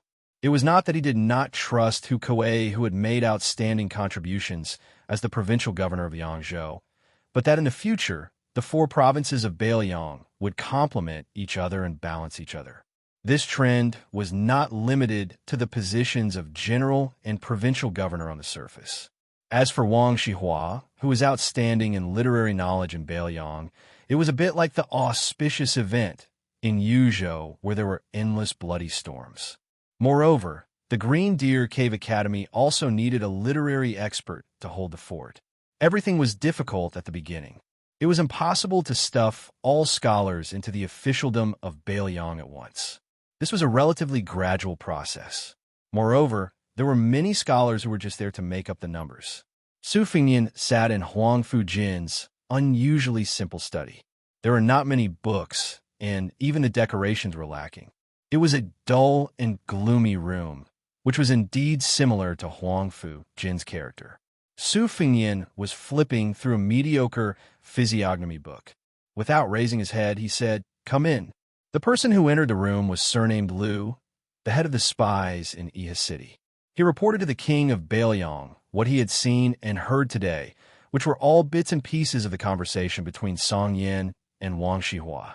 It turned out that after witnessing the bloodshed in Yuzhou and learning of the cause of the matter, the two of them had no objection to the punishment of the Huang family of Iha. However, they had a serious disagreement over the matter of the restaurant's property being confiscated. Wang Xihua insisted that the 65 storytellers, regardless of whether they were commoners or tyrants, did not deserve such a heavy punishment from the king of Beiliang. On the other hand, Song Yin, who had always advocated legalism, believed that everyone deserved to be punished. The two of them had rushed to Yuzhou. Originally, as expected, Song Yin would assume the position of Yozhou's prime minister, while Wang Xihua would be in charge of the provincial administration. The two of them could not come to an agreement, so they made a bet. If Wang Xihua won, the two of them would exchange positions. Song Yin, on the other hand, said that he would definitely win and that his position would remain the same. However, when Wang Xihua saw him in the future, Song Yin would have to pay respects to his superior. Upon hearing this, Su Fengnian put down the book and said with a smile, "The two of you are really leisurely and elegant. Don't tell me you investigated the 65 people one by one." Spy Liu said softly, "That's not the case. Wang Xihua only picked 3 people." Su Fengnian nodded and said, "A scholar's spirit is because he is afraid of winning an unfair battle. Go on, tell me which 3 people he picked." The unremarkable Iha spy said respectfully, "They are Chao Sheng, a disciple of the Chao family of Iha, Qi Fengnian, the shopkeeper of Qiji Silk Store, and Han Laikai, a villager. Among the 3, Chao Sheng is a regular customer of Jingyi Xian restaurant, while the Chao family is a low-ranking family of Iha. Qi Fengnian is a live-in son-in-law and has a good reputation in Iha West Street. Han Laikai, on the other hand, pretended to enter the restaurant to buy wine. In fact, he was embarrassingly short of money, so he hid in the back and took the opportunity to listen to the storytellers. Regarding these matters, Song Yin and Wang Xihua carefully went through the files after the bet. Wang Xihua picked 3 people within the time it takes for a stick of incense to burn, and Song Yin nodded in approval. Su Fengnian stood up and said, "Wang Xihua believes that the human heart is good and that everyone has a compassionate heart. What Song Yin learned is that the human heart is evil. The battle between the two is not a battle of moral essays. In the end, it is a battle of the human heart outside of books. If I were to guess, the loser is definitely the moral Wang Xihua, but the one who won an unfair battle is the old fox Song Yin. If we were to switch places and look for good deeds among the evil people, the loser would naturally be Song Yin. It's just that Song Yin would not agree to such a bet." The spy leader surnamed Liu hesitated for a moment, but he still gathered his courage and said, "In my humble opinion, Song Yin did not win an unfair battle. Apart from Chao Sheng's 2 murder cases, the rich merchant Qi Fengnian and the villager Han Laikai, according to the law, should be imprisoned." Su Fengnian shook his hand. "In a place like Beiliang, chivalry is strong, but chivalry is not necessarily strong. It is easy to commit crimes, but difficult to not commit crimes." The spy was silent. Su Fengnian smiled and said, "This time, There are many clans in Iha City who are busy fishing for profits. Lu Jingxing, why don't you seize some gold and silver from their hands and treat it as a reward for your brothers? There is no reason for you to work hard and stare at them, while those who don't work hard to take advantage of you. I think they won't dare to not open their mouths and spit out some fat meat. However, this king will tell you in advance that this is just a special case, not a new rule for you to do things in the future. Lu Jingxing grinned and laughed. He still didn't have the slightest craftiness of an outsider's impression of a shrewd spy. Instead, he became more and more honest. He didn't look like a cold spy who called Song Yin Wang Shihua by his name. Su Fengyin continued to pick up the book, and Lu Jingxing tactfully said goodbye. When he crossed the threshold and gently closed the door, he caught a glimpse of a little girl from the corner of his eye. From beginning to end, Lu Jingxing didn't notice such a girl. She had a golden hairpin on her head and was squatting beside a blue and white porcelain vase that was half the height of a person. She was looking at Lu Jingxing. Lu Jingxing quickly retracted his gaze, lowered his head, and completely closed the door. Not long after Lu Jingxing left, Song Yin, who was temporarily the guest of Lingzhou, knocked on the door and entered. Su Fengyin held the book and pointed to the chair opposite the table. Song Yin sat down calmly. Su Fengyin joked, "Our Wang Gongqiao really fell into your trap." Chapter 10:51. Song Yin wasn't surprised that spies found out about what happened today. During this period of time, spies were everywhere in Iha City. Along with the fact that he and Wang Shihua were eye-catching, it was expected. Song Yin said helplessly, Wang Shihua was one of the more flexible civil servants in Beiliang. If this is the case, one can see that the governance of Beiliang is still a long way off. Su Fengyin smiled towards the girl. "Please bring 2 jugs of wine over." The girl left silently and brought 2 jugs of green ant wine back. Su Fengyin and Song Yin each had a jug. Su Fengyin said emotionally, "In the past, I knew that it wasn't easy to be the head of the family. However, only after sitting in this position can one understand how difficult it is to be the head of the family. You have to fight with people, evil people like the Iha River Huang family, and good people like Huang Shang and Wang Shihua. You have to fight with the heavens. In the past, listening to the rain and appreciating the snow was a joyous thing. Now, you have to consider the harvest of your territory. I have a stack of secret letters to deal with. Some say that the butler Song Tong Lu colluded with officials to alter his nephew's works. The children of the Lu family took farmland and were exposed. There is also a senior of the Lu family who spent a lot of money to buy a painting, but it turned out to be fake. He couldn't return it and wanted to cause trouble. A master drank wine in Liangzhou and got jealous of the general Sun Zhengfeng. The latter called for people to gang up on him, and the former tried to kill him. Both of them weren't good people. Logically speaking, it would be better to kill both of them.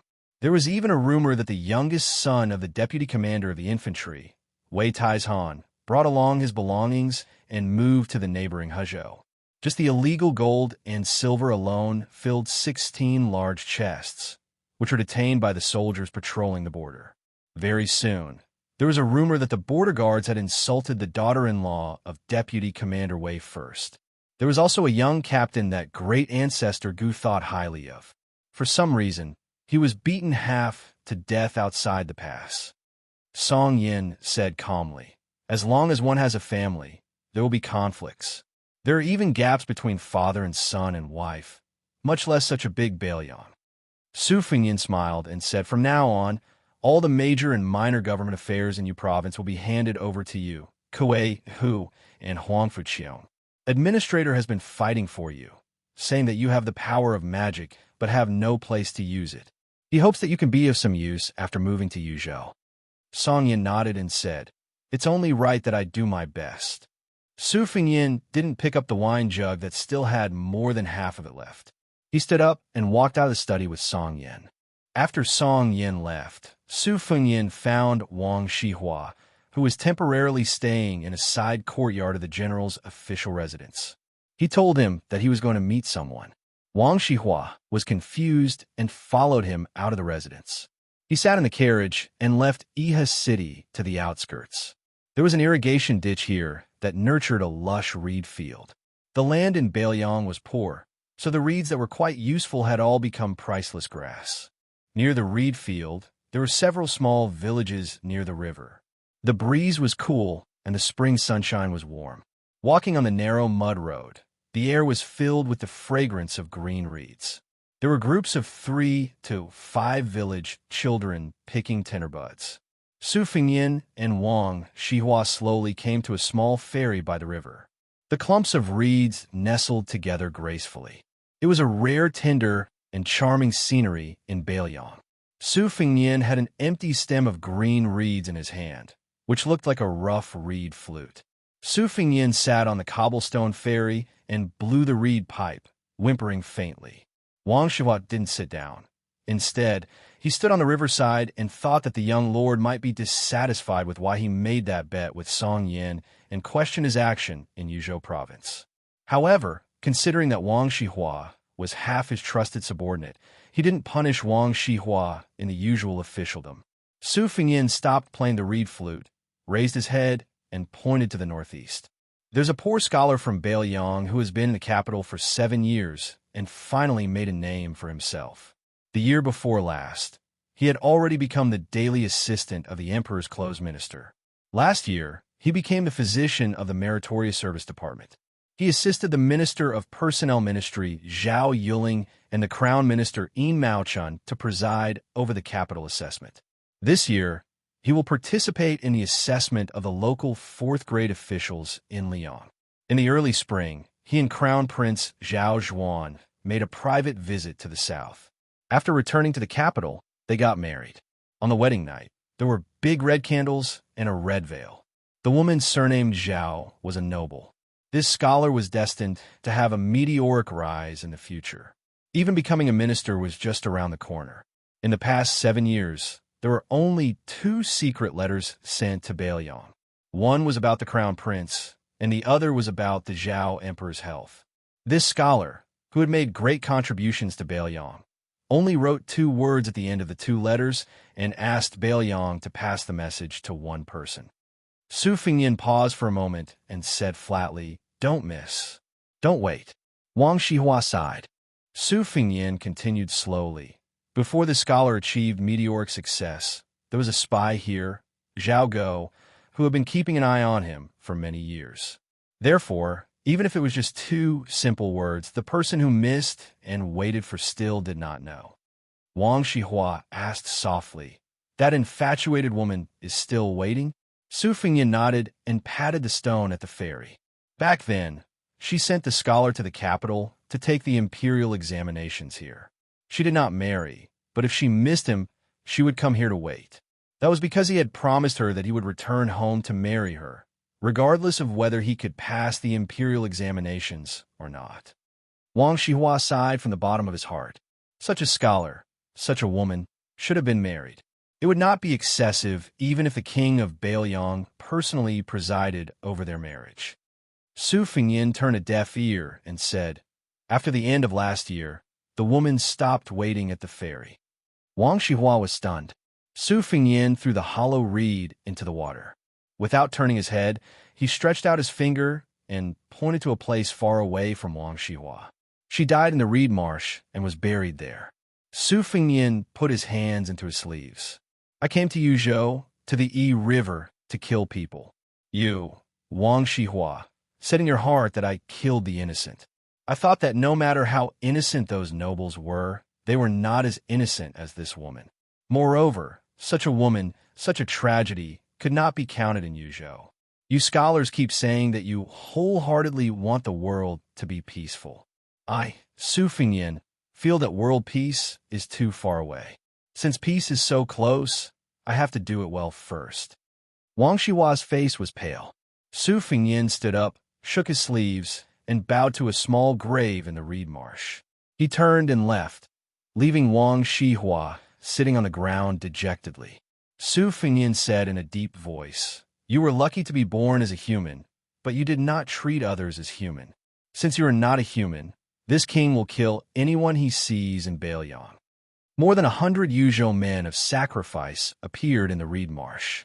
They thought that they had seized the opportunity to kill this lone king of vassals on the spot. Su Fingyin put his hands behind his back and, in one breath, dismembered the 100 men. Chapter 1052. Because Yinji County in Yuzhou was close to the border and was a little far from Iha City, it was involved in some disasters. Compared to the bloody rivers in the hinterland of Yuzhou, it could almost be called a paradise. However, there were still some disciples who were implicated and lost their official titles. Therefore, scholars from other places constantly poured into this county with official documents and occupied various positions in the yamen. Most of these scholars who had just entered the Dragon Gate had official seals from the provincial governor's mansion and letters of recommendation from literary bigwigs like Huang Chang. Over the past 10 days, the Yinji County's county governor, Hong Shandong, had been busy receiving and sending people off. It was just the beginning of summer, but he had already drunk many pots of calming fire tea. He was afraid that he would neglect any unknown bigwig who had a backer. Now, it was obvious that Wang Chongwan of New Liang was suppressing his military force. Weren't those people who started a massacre in Yuzhou all martial artists?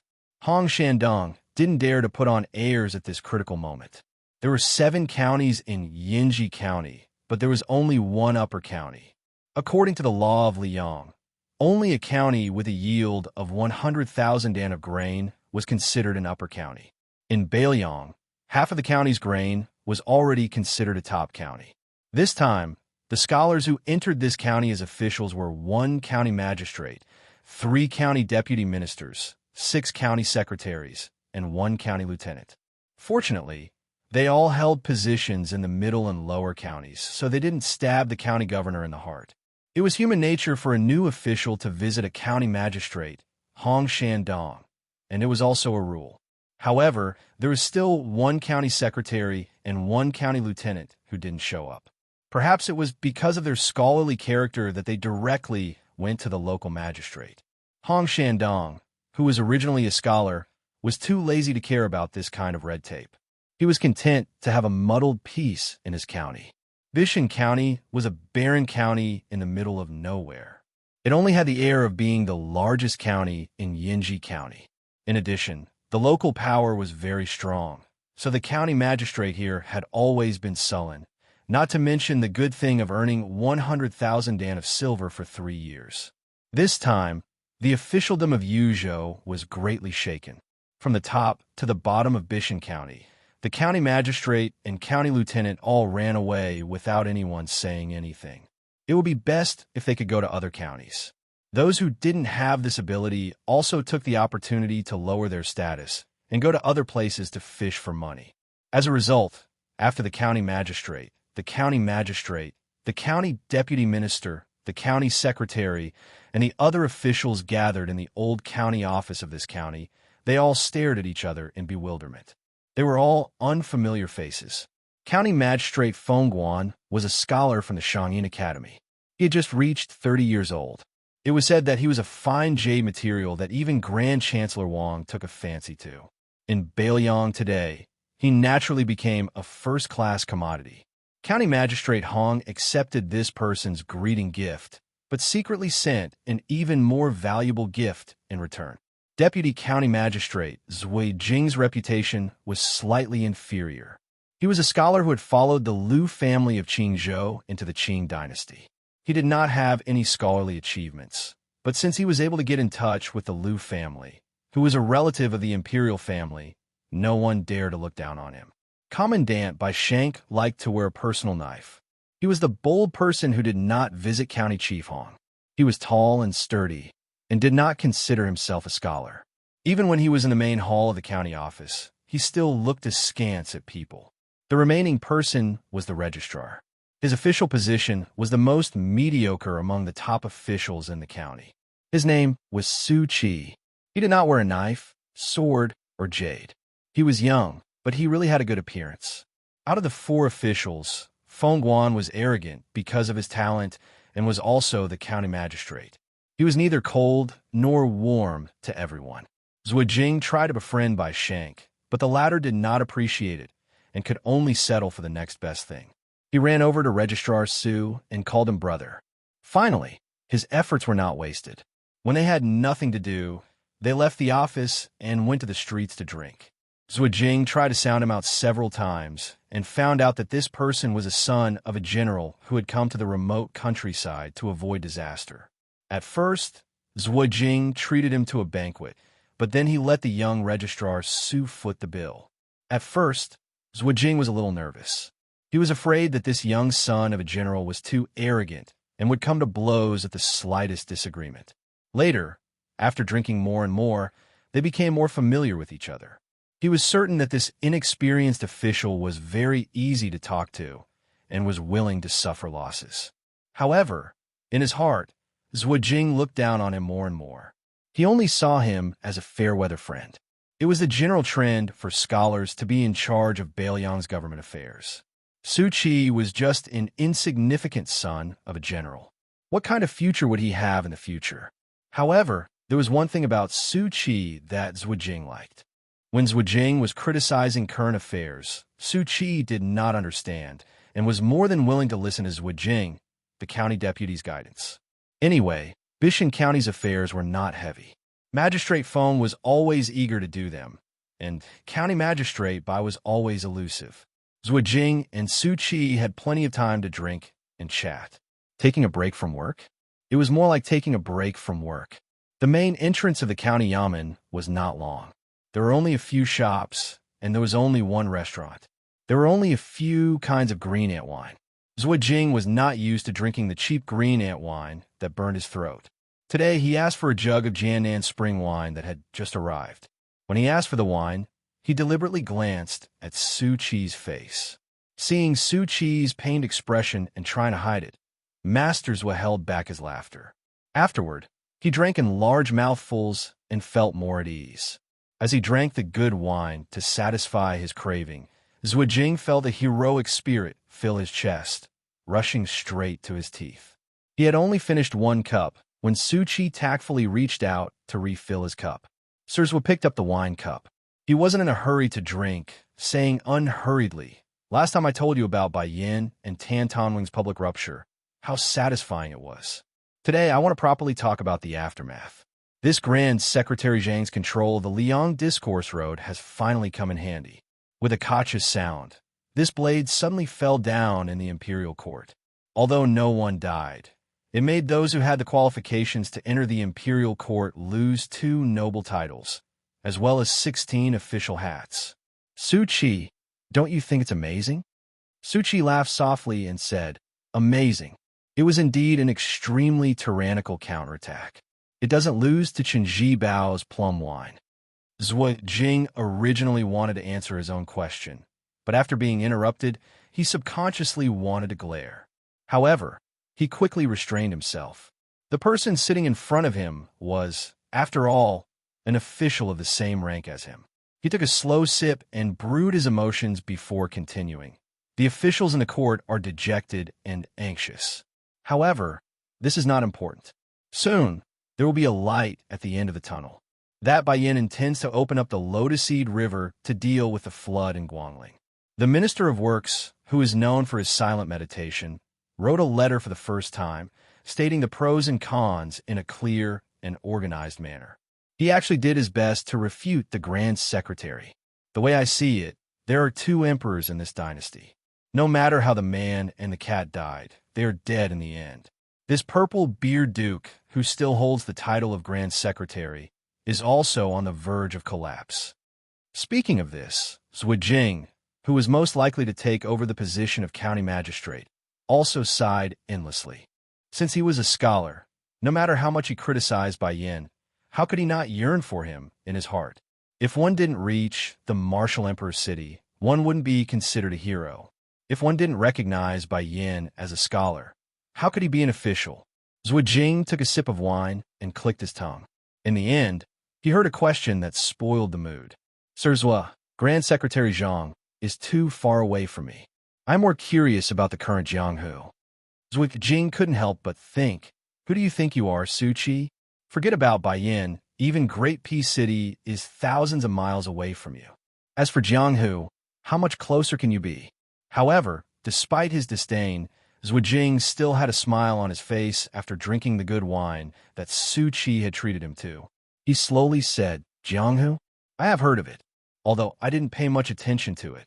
Since you asked, there is no harm in telling you a few words. It just so happens that the situation in the court has changed. The 3 reviews of the world have spread from Guangling Taoism. Let's not talk about the reviews of generals. They're all expected figures. Only this Courtine Mao Chun and Beimang's Dong Zhua have some new ideas. Just the review you asked about is really a big deal that hasn't been seen in 100 years. From 10 people to 15. Su Qi laughed and said, with so many people, isn't it a bit worthless? Zhuijing sneered and said, worthless? This time, it's more valuable than the previous reviews. In the past, when there were 10 people in Liang, as well as when Beimang overstepped its authority and published a review, they didn't include people from the 3 religions. They didn't dare touch places like Martial Emperor City and the Wu family sword tomb. This time, the 15 people in the review are the real top masters in the world. Su Qi lowered his head and drank a mouthful of wine. Then he squinted his eyes and smiled. Zhuijing glanced at the young registrar across the table. The ordinary-looking deputy left district magistrate couldn't help but feel a little resentful. This general's son was born with an appearance that could easily abduct women. At some point, the young owner of the restaurant also came over. He didn't know that he had brought a pot of green ant wine, which couldn't be sold for more than a few copper coins. He just sat there and didn't drink. Zhuijing was annoyed. He didn't want to waste his saliva, but he couldn't endure the desire in the shabby young owner's eyes. The corner of Zhuijing's mouth twitched. When he saw Su Qi ask for a pot of Jin Nanchun wine from the shopkeeper, he smiled and said, Old Monster Wang Xianxia, is still the undisputed #1 in the world. No one can shake his position. Even the peach blossom sword god, Dong Tai, who returned from a visit to immortality and overturned the South Sea with his sword, can only obediently accept the 2nd place. The young owner of the restaurant with thick eyebrows and big eyes was shocked and said loudly, What's going on? Tuoba Bodhisattva has become the 3rd place? Chapter 1053. Master Zhuo was too lazy to pay attention to this ignorant frog at the bottom of the well. He said slowly, What's so strange about that? Tuoba Bodhisattva of Beimang was pushed to the 3rd place by Dong Tai. The top 3 of the peak of martial arts have changed, but they are still the same 3. After talking about the 3 land immortals, I'll talk about the last 5 people. The people who made the comments probably had some reservations. The leaders of Buddhism in the 3 sects were not in the top 10. For example, the white-robed monk of the Tu Zen temple who had been sealed in the mountain, Li Xiaoxin, Northern Mang's national advisor, Qilin Immortal Yuan Qingshan, and the new leader of Wudong, Li Yufu, were all outside the top 10, along with Deng Mao of Broken Spear and Su Yanbing of Northern Liang. They occupied these 5 positions. If it was 10 years ago, these 5 people would be in the top 5. The young owner of the restaurant said happily, Our Beiliang is amazing. Both Leader Li and General Su are on the list. I'm in a good mood today. I'll treat you to a drink later. It's definitely the best green ant wine. You can't find a place to sell it in Bishan County. Master Zhua, tell me, who are the 7 heroes? Zhuijing wanted to make fun of him. He said mischievously, Give me the wine first. Otherwise, there's no need to talk. The young owner said impatiently, What's the hurry? I'll definitely treat you to 2 pots of green ant wine later. Do you think I have the guts to cheat you? Su Qi opened the 2nd bottle of Sword South Spring wine. After Zhuijing filled his cup to the brim, he didn't want to bicker with a country bumpkin. He downed half a cup and said with a satisfied expression, The 4th is Chao Chongqing, the Confucian sage of West Chu. The 5th is Luo Yang, the devil of Zhulu Mountain. The 8th is Hong Jingyan, Gung Luozi. The 9th is Gu Jiantang, the pillar of the state. The 10th is Lustrous King Swordmaster, the current master of the Wu family sword tomb. The young owner was stunned. He counted with his fingers and asked in confusion, Where are the 6th and 7th? Deputy District Magistrate, could it be that you drank it all away? Zhuijing was about to reach out with his chopsticks to pick up a peanut from the small porcelain plate and pretended to hit the fool. He rolled his eyes and said, "The seventh is the new king of Shu who came out of Bailiang, Chunji Bao." The young man chuckled and said, "What do you mean by your Bailiang? County deputy, you must be drunk. It's our Bailiang." Zhu Jing was a little frightened. Most of the tipsy feeling left him, but he quickly regained his composure and said with a smile, "As for the sixth, it's our king of Bailiang." The young man opened his mouth and eyes wide. Zhu Jing glanced at him from the corner of his eyes. He did not hide the sarcasm on his face. "You don't believe me? Pei Ju, do you not dare to believe it? Or do you not want to believe it? The young man with the surname Pei grinned and said, "That's great news. I believe you. I believe you. If you don't believe me, I'll have the same surname as you. Deputy District Magistrate Zhua." Zhu Jing could not help but show off his knowledge. He sneered and said, "The surname Pei was a big surname 20 years ago, but now it's not even worth a fart. It's more than 60 times worse than my surname Zhua in this dynasty." Pei Ju nodded his head vigorously like a chicken pecking on rice. "Yes, yes, yes. The surname Pei is a disgrace. No matter where I go, I won't be welcomed. Right now, I can't wait to find a well-bred young lady and marry into her family."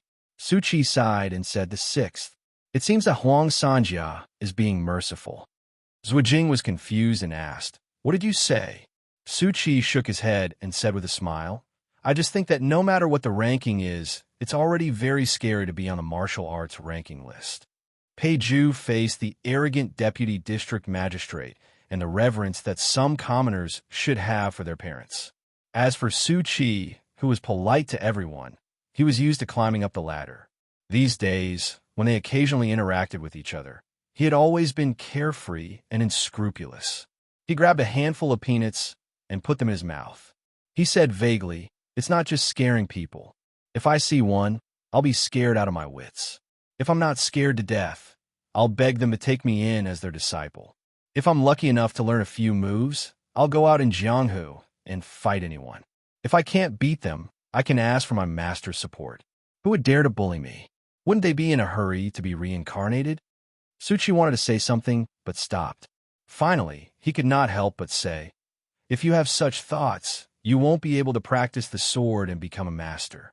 Pei Ju rolled his eyes and said unhappily, "I don't practice the sword either. Look, among the top 3 in the world, there's only one who practices the sword. Including the 15 masters, there's only that old guy Wu Jiajian who practices the sword. He's still at the bottom of the top 10. Su Qi smiled and said, "That's true." Pei Ju's eyes suddenly lit up. He stared at the knowledgeable district magistrate and asked impatiently, "What about the Rouge ranking? Who are the beauties?" Zhu Jing was a man after all. He smiled and took a sip of wine. After a while, he said, "The Rouge ranking hasn't changed much. It's just that the Princess Jing and Pei Nanwei, who died for love, is missing. There's an additional West Chu's fallen princess, Xianxia." Pei Ju thought for a while and said, "I know this one. She can ride a sword through the 18 gates of the imperial city. Who would dare to marry her in the future? What about our Wulin chief, Mount Huishanzi? Didn't they say that she's also a beauty who brings disaster to the country?"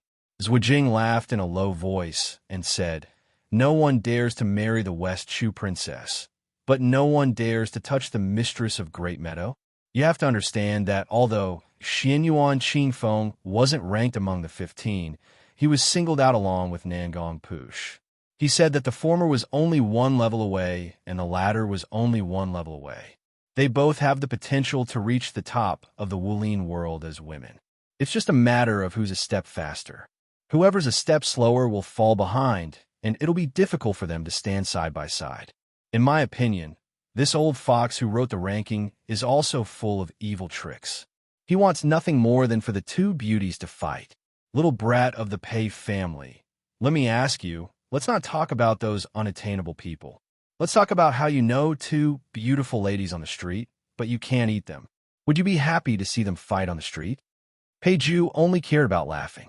The answer was self-evident. Since there was free wine to drink, Zhu Jing talked more. Afterwards, he told the 2 ignorant young men about many new things in Jianghu. For example, Dongyue Swordpool's Song Yinqing died for no reason, and Shishan Spring Cottage's swordsmanship master Xianxia also died mysteriously. These sects had lost their pillars, and their status in Jianghu plummeted. They were no longer at the top of the Jianghu world. They were far behind the Wu family's sword tomb in Longhu Mountain, and could only be ranked among the top 10 sects with many new rising sections. Beiliang was indeed the big winner this time. In this evaluation of Liang being Liang, Beimang being Beimang, there was another fish dragon gang that no one had heard of before, although they were ranked last. So what if they were ranked 10th? When they went out and announced their name, they would always claim that the fish dragon gang was one of the top 10 sects in Liang. They wouldn't rashly say that they were ranked 10th. When the county deputy was talking about this, Pei Zhu was already thinking about whether he should go to Lingzhou to join the fish dragon gang. After chatting for a while, Pei Zhu slapped his thigh and asked, "Mr. Zhua, why isn't that big devil cat on the list? Why is he ranked lower than others? He can't even get into the top 15? Zhua Jing didn't know whether to laugh or cry. He pointed at the young man who lived in a corner and could only look at the sky from the bottom of a well. "Are you stupid?" Bao Shuqi, the county magistrate of Bishan, laughed it off. Pei Zhu suddenly covered his stomach and said that he was going to the toilet. Then he disappeared. After drinking the last cup of South Blade spring wine, Mr. Zhua suddenly realized that this silly boy was not really stupid. He was just playing tricks to avoid the 2 pots of green ant wine that they had agreed on. Zhua Jing smiled and got up to leave the table. Su Qi said that he wanted to stay for a while, so the county deputy walked out of the restaurant alone and muttered, "Stupid is stupid. The restaurant is here. Where can he go? He can hide for a while, but he can't hide forever. I'm a 6th grade county deputy. Not to mention drinking 2 pots of your wine. I can even take half of your restaurant." After Zhua Jing left the restaurant, the young man immediately ran back to the table and sat down. He said with a smile, "Su Qi, don't you think this guy is stupid? He doesn't even understand the principle of being fickle. He has studied so much for nothing." Su Qi asked with a smile, "Is there any other principle to be particular about being fickle?" Pei Zhu crossed his legs and picked up the bottle of South Blade spring wine. He raised his head and drank a few drops of wine from the bottom of the bottle. He wiped his mouth and said, "You must have studied less than me.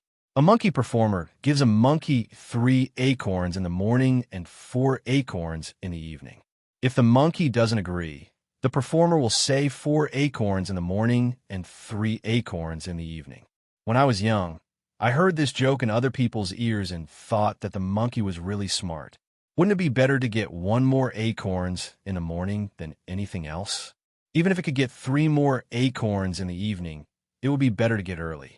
Besides, in our world, who doesn't talk nonsense when doing business? That's why I said that the monkey is smart, but the county deputy is stupid. I don't know how he became the county deputy. In my opinion, I'd rather be the county deputy." Su Qi looked out of the window and said calmly, "You're right. But in fact, sometimes you don't have to be so smart." Pei Zhu spat and sneered. Su Qi, what you said is meaningless. If you don't be smart, how can you be successful? The wild dogs on the street know how to bite the poor beggars. Do you think it dares to bite me or the county deputy?" Su Qi walked out of the restaurant without saying anything. Walking on the street where there were few pedestrians, he raised his head and let the sunlight dazzle his eyes. He was indifferent. Pei Zhu leaned against the window and looked at the figure that was walking away. He had always been jealous of the young owner of the restaurant who was dressed in thin clothes, had good looks, and was an official. He pouted and muttered, "What's the use of pretending to be a dog? Do you think you're worthy of being reasonable with me?"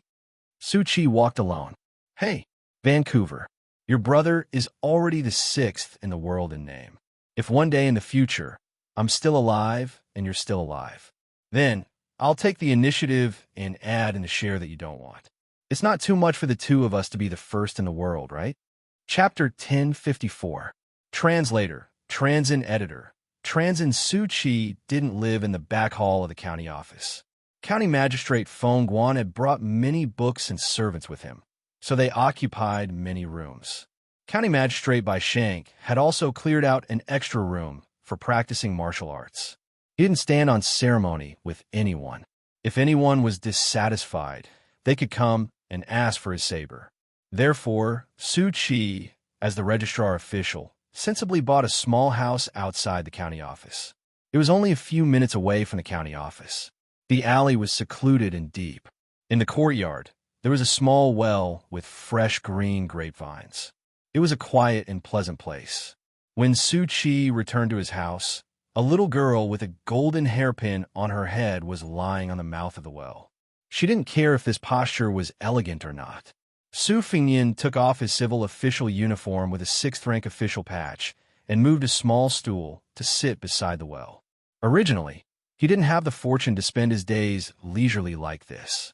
However, after his second sister learned of his current situation, she would rather tire herself and insisted that her younger brother not touch the mountainous pile of documents and government affairs for the time being. It should be known that these documents could immediately become a mountain again after being moved away. However, she said that it was the work of the servants and the work of the superior and the work of the superior. Therefore, he took it as giving him the last half a year of leisure. Logically speaking, Su Qi had never won against her.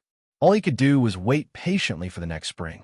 At that time, even if he wanted to slack off, his second sister would pull him by the ear and bring him to the desk. In Bishan County of Yinji Commandery, this moderately sized registrar official was, of course, Su Qi, the son of a general. He had used this alias in Beimang and Liang Jianghu. However, after the one-year mourning period ended and he put on the clothes that the Golden Silk Weaving Bureau spent a lot of manpower and money to make, it was time for him to leave this place in Yuzhou. In Bishan County, other than a secret letter from home every half a day, no one would disturb his peace and quiet.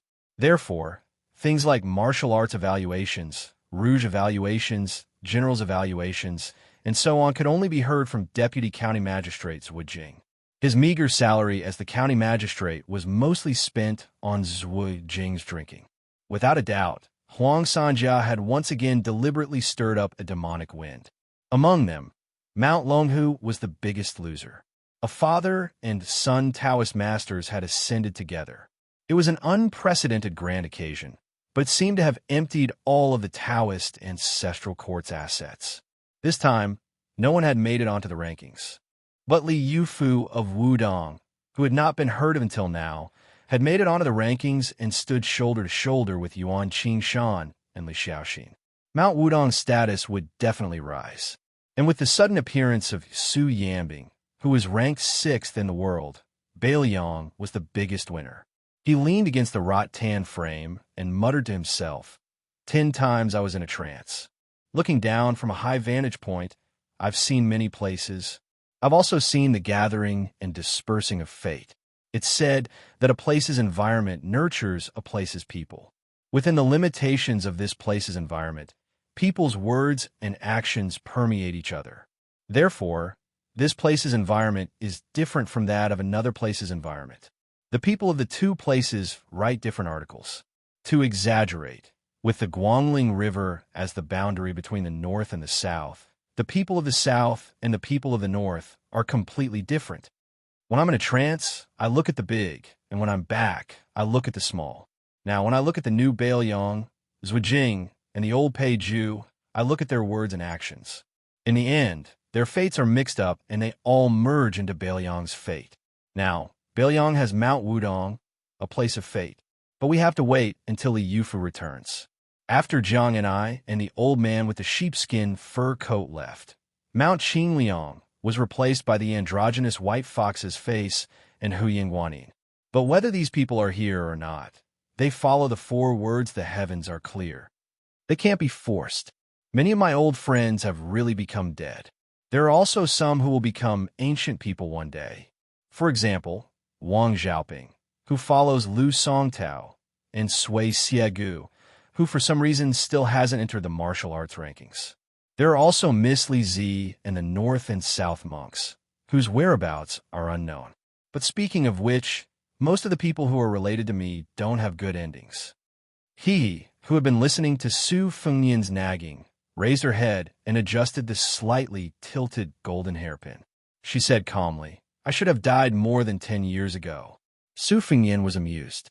He asked curiously, "Since I'm your savior, why did you kill me? You showed mercy a few times, but there were also times when you really wanted to kill me." The young girl sat on the mouth of the well and looked at him. She blinked. "Old Huang said that you lived so miserably. Dying in my hands is better than dying in someone else's hands. I think," Su Fengyin said helplessly. "You think it makes sense?" The young girl chuckled a few times. She was obviously happy. She suddenly seemed to have remembered something and disappeared in a flash. She left as soon as she said so, leaving Su Fengyin all alone in his room. Su Fengyin didn't know where she went, but he felt that she wouldn't show up for a while. Su Fengyin sighed and sat on the small bench in a daze. These days, he mostly went to the county yamen for roll call. After that, he didn't have anything to do. There were many things waiting to be done in Bishan County due to the replacement of the old and the new. It should have been the most difficult time in the county yamen, but the county magistrate Feng Guan was incomparably powerful and monopolized the power. Zui Jing had been fighting openly and secretly for power several times, but he had lost. He had nothing to do. It seemed that he wanted to seek some support from his backer. For the time being, he chose to rest and lie low, waiting to see how long Feng Guan could run rampant. Bai Shangguan's ambition didn't lie in one county or one county. He often went to the passes in Yinji County to relax and make friends with the commandant who had real power in Bailiang. In the present Bailiang County, not to mention the 14 new commandants, any commandant who held the commander seal was already a very popular person. There were two reasons why Su Fengyin chose Bishan County as his base. First, the aftermath of the Yuzhou incident was still lingering. He had to keep an eye on a new provincial governor, Hu Kuei, and the Yuzhou General Huang Fujin to see if they could play the role of good cop. Second, Yinji County was close to the border. Su Fengyin was greatly disappointed by the number of soldiers in Yuzhou, and he didn't have much confidence in the Yuzhou border army. He wanted to go to the border to take a look when he had time. Third, he wanted to personally experience the new atmosphere in Bailiang's officialdom. He could see the big picture from a small clue. It was more accurate and comprehensive than hearsay, or even spies' secret reports. Just like the current situation, the internal friction between Feng Guan and Zui Jing in Bishan County and the discord between the county magistrate and the county magistrate had already made Su Fengyin worried. Su Fengyin looked at the sky and got up to go to the kitchen. He helplessly found that the rice jar was already empty. Although he was now no different from a Taoist priest in terms of fasting, and his mysterious realm was far beyond that. Since ancient times, sages and virtuous men had always talked about cultivating Taoism and not immortality. Besides, in order to achieve immortality, what good would it do to cultivate oneself to an inhuman state before becoming an immortal? During this period of time, Su Fengyin didn't forget to eat, drink, or sleep. He went to the table and took a bag of silver, intending to go out and buy a bag of rice. Perhaps it was because Bishan County was barren and unruly. The local tyrannical families didn't treat these newly appointed officials well. The families headed by the Zhu family even closed their doors and refused to see any guests. They were determined to draw a clear line between themselves and these new officials. Chapter 1055. Just as Su Fengyin was about to leave, a young man rushed into the small courtyard, carrying a bag of rice on his shoulder. Su Fengyin did not stand on ceremony with him, accepting the bag of rice with a smile and pouring it into the rice vat. The young man beside him was surnamed Zhu, and his name was Zhongli. They had gotten to know each other through drinking. He was a local born and raised in Bishan County, and he claimed to be a poor son of a small family that had been rejected by a wealthy family in Yinji County. How could Su Fengyin not have guessed that he was a true descendant of a Zhu family? However, since Zhu Zhengli was unwilling to admit it, he did not expose him. Zhu Zhengli had a free and easy temperament, and was one of the few righteous sons of a large family. It was probably because of his Bailiang's knight-errant nature that he did not mix well with the other sons in Bishan County. Instead, there were many disputes. A few years ago, because of an incident that implicated his family, he had gotten into a heated argument with the previous county magistrate. One must know that the county magistrate was not an official. The county magistrate's position was not high, but it was the local emperor under the provincial governor. To be able to sit in this position, one must have a background that was not to be underestimated, and one must also have an extraordinary knowledge of officialdom. It was easy for him to cause the downfall of the commoners. Zhu Zhengli dared to provoke the county magistrate because he himself did not understand the ways of the world. Moreover, the Zhu family in Bishan County did indeed have a deep foundation. If the head of the Zhu family really spoke, not only the county magistrate, even the governor of Yinji County, Hong Shandong, would have to obediently keep quiet. It was only because the Zhu family had retired in recent years that the monkeys in Bishan County were able to become kings. Zhu Zhengli was a guy who liked to nag. At this time, he was laughing at how Su Qi's position as a registrar was too shabby. He couldn't get anything out of it, and it would be hard for him to not be filthy rich. He even said that Su Qi's family must have used up all their savings to donate such a lousy position. Otherwise, how could he have fallen to such a miserable state without food? Su Fengyin didn't refute him. He just smiled and reminded this guy not to expose other shortcomings in front of a dwarf. Zhu Zhengli laughed loudly, but didn't continue to nag about Su Qi's dire situation. Su Fengyin took out a pot of green ant wine. The two of them sat under the grape trellis, each holding a large white porcelain bowl. The sun in Beiliang was particularly vicious. Summer had just begun, but it was already as unbearably hot as Jiangnan. The good thing about it was that as long as they stayed in the shade, the wind would cool them down. With a bowl of green ant wine for each of them, the two of them were even more carefree than immortals. Su Fengyin drank a mouthful of wine, squinted his eyes, and smiled drunkenly. He asked, "Today, there are real shortages everywhere in Yuzhou. Why don't you tell your elders to find a loophole? Make up your mind and take out a few hundred taels of silver to find a back door. Then, find a famous person with a bit of reputation and ask for a recommendation letter. Even if I don't become a county registrar, it won't be difficult for me to get an official position. In the future, I won't be able to make a name for myself in Beiliang's underworld. It's even more impossible in the future. It's better to be a civil official." Zhu Zhengli shook his head like a rattledrum. What's so good about being an official? It's not good to ride on the heads of ordinary people. Not to mention that I came from a poor family. Even if I did have money, I wouldn't waste it. If I really want to be an official, it's better to join the army at the border. It's more comfortable to rely on one's own ability to earn real military merits. Su Fengyin joked, "With your mediocre skills, it's fine if you fight in an ordinary battle. Not to mention encountering crows. Even if you run into the second-rate cavalry of Beimang, it's no different from throwing your life away. No matter how boring it is to be an official, is it interesting to be a dead man?" Zhu Zhengli sighed and rubbed his chin. "That's why my grandmother doesn't want me to join the army. She said that she'd rather have me eat and wait for death in Bishan County than to see her own child die. She also said that if I dared to sneak out of Yinji County, she'd find someone to break one of my legs. Heh, my grandmother always keeps her word. Everyone in my family is afraid of her, like a mouse in front of a cat. I wasn't afraid when I was young, but I became more and more afraid when I grew up." Su Fengyin mischievously asked, "How's your little sister, who fell in love with county magistrate by at first sight?" Zhu Zhengli felt a toothache when he heard this. With a bitter face, he said, "I'm puzzled. You have the same rank as that embroidered pillow by Shank, and you're even more handsome than that pretty boy. It's strange, my little sister doesn't like you and insists on getting close to that guy surnamed Bai. She doesn't even have the modesty that a woman should have. That's fine, but there's an old saying that a man chasing a woman is separated by a mountain, and a woman chasing a man is separated by a layer of gauze. I don't think that guy surnamed Bai gives my little sister any face. That's why I'm so worried. And if that scowling guy really becomes my brother-in-law, I'll definitely—" "Su Qi, what's that saying again?" Su Fengyin laughed. "Chickens and dogs hear each other's voices, but they don't interact with each other for the rest of their lives." Zhu Zhengli slapped Registrar Su's shoulder and didn't forget to wipe the wine off his hand.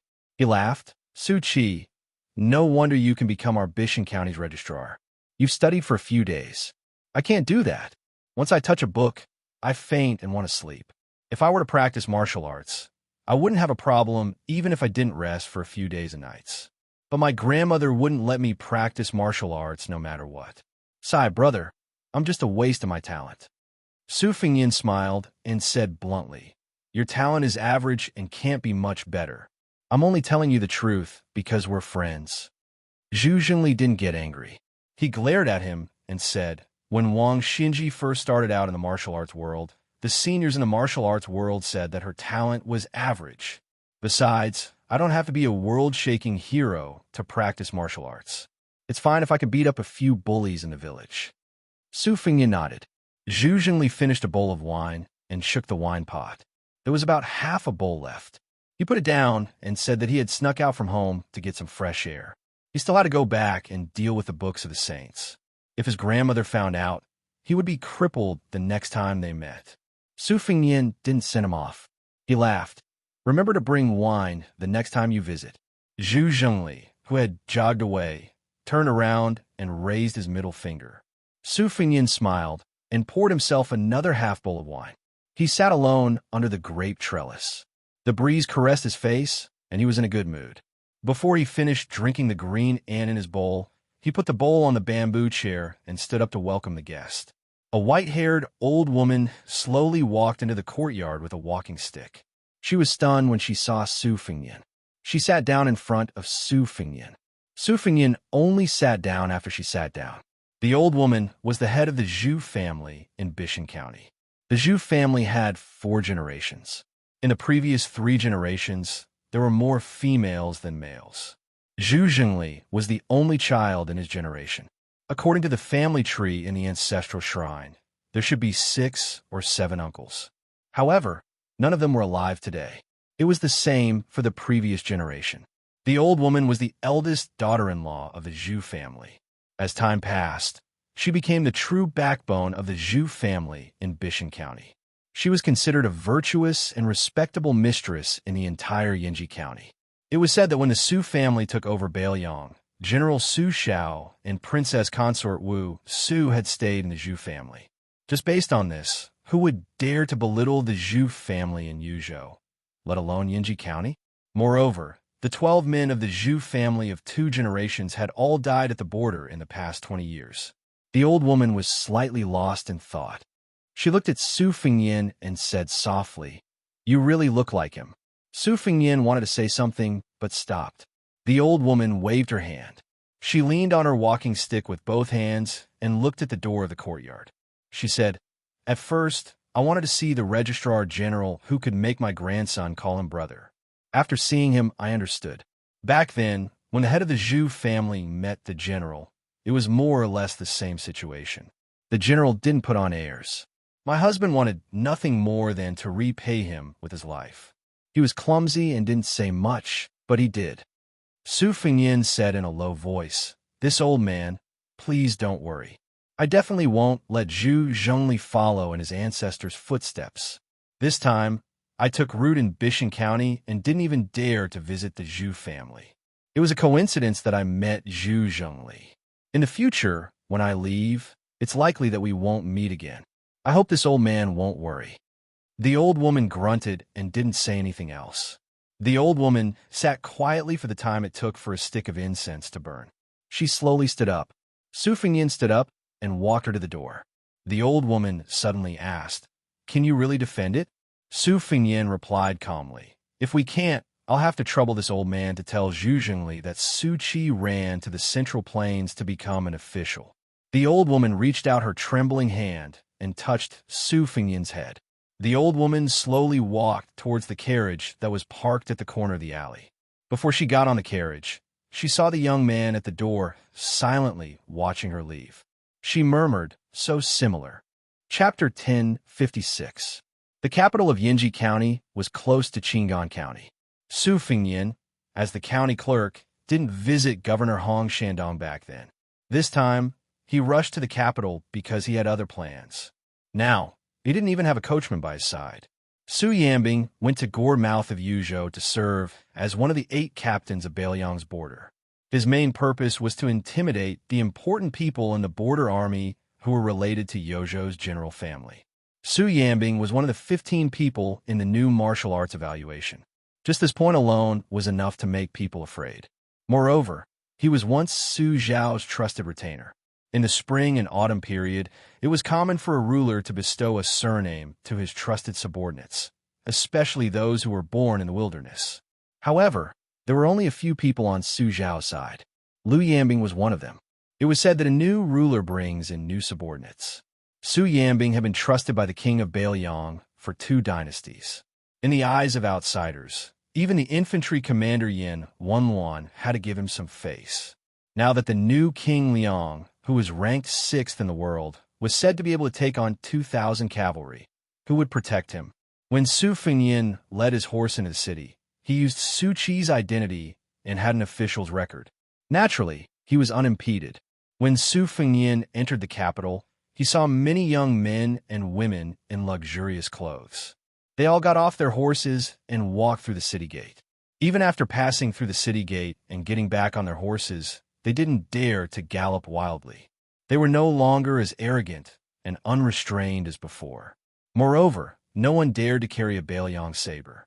It was probably because the smell of blood in Yuzhou had yet to disperse. Half of the northern Liang's heroic image had been forcefully stripped away.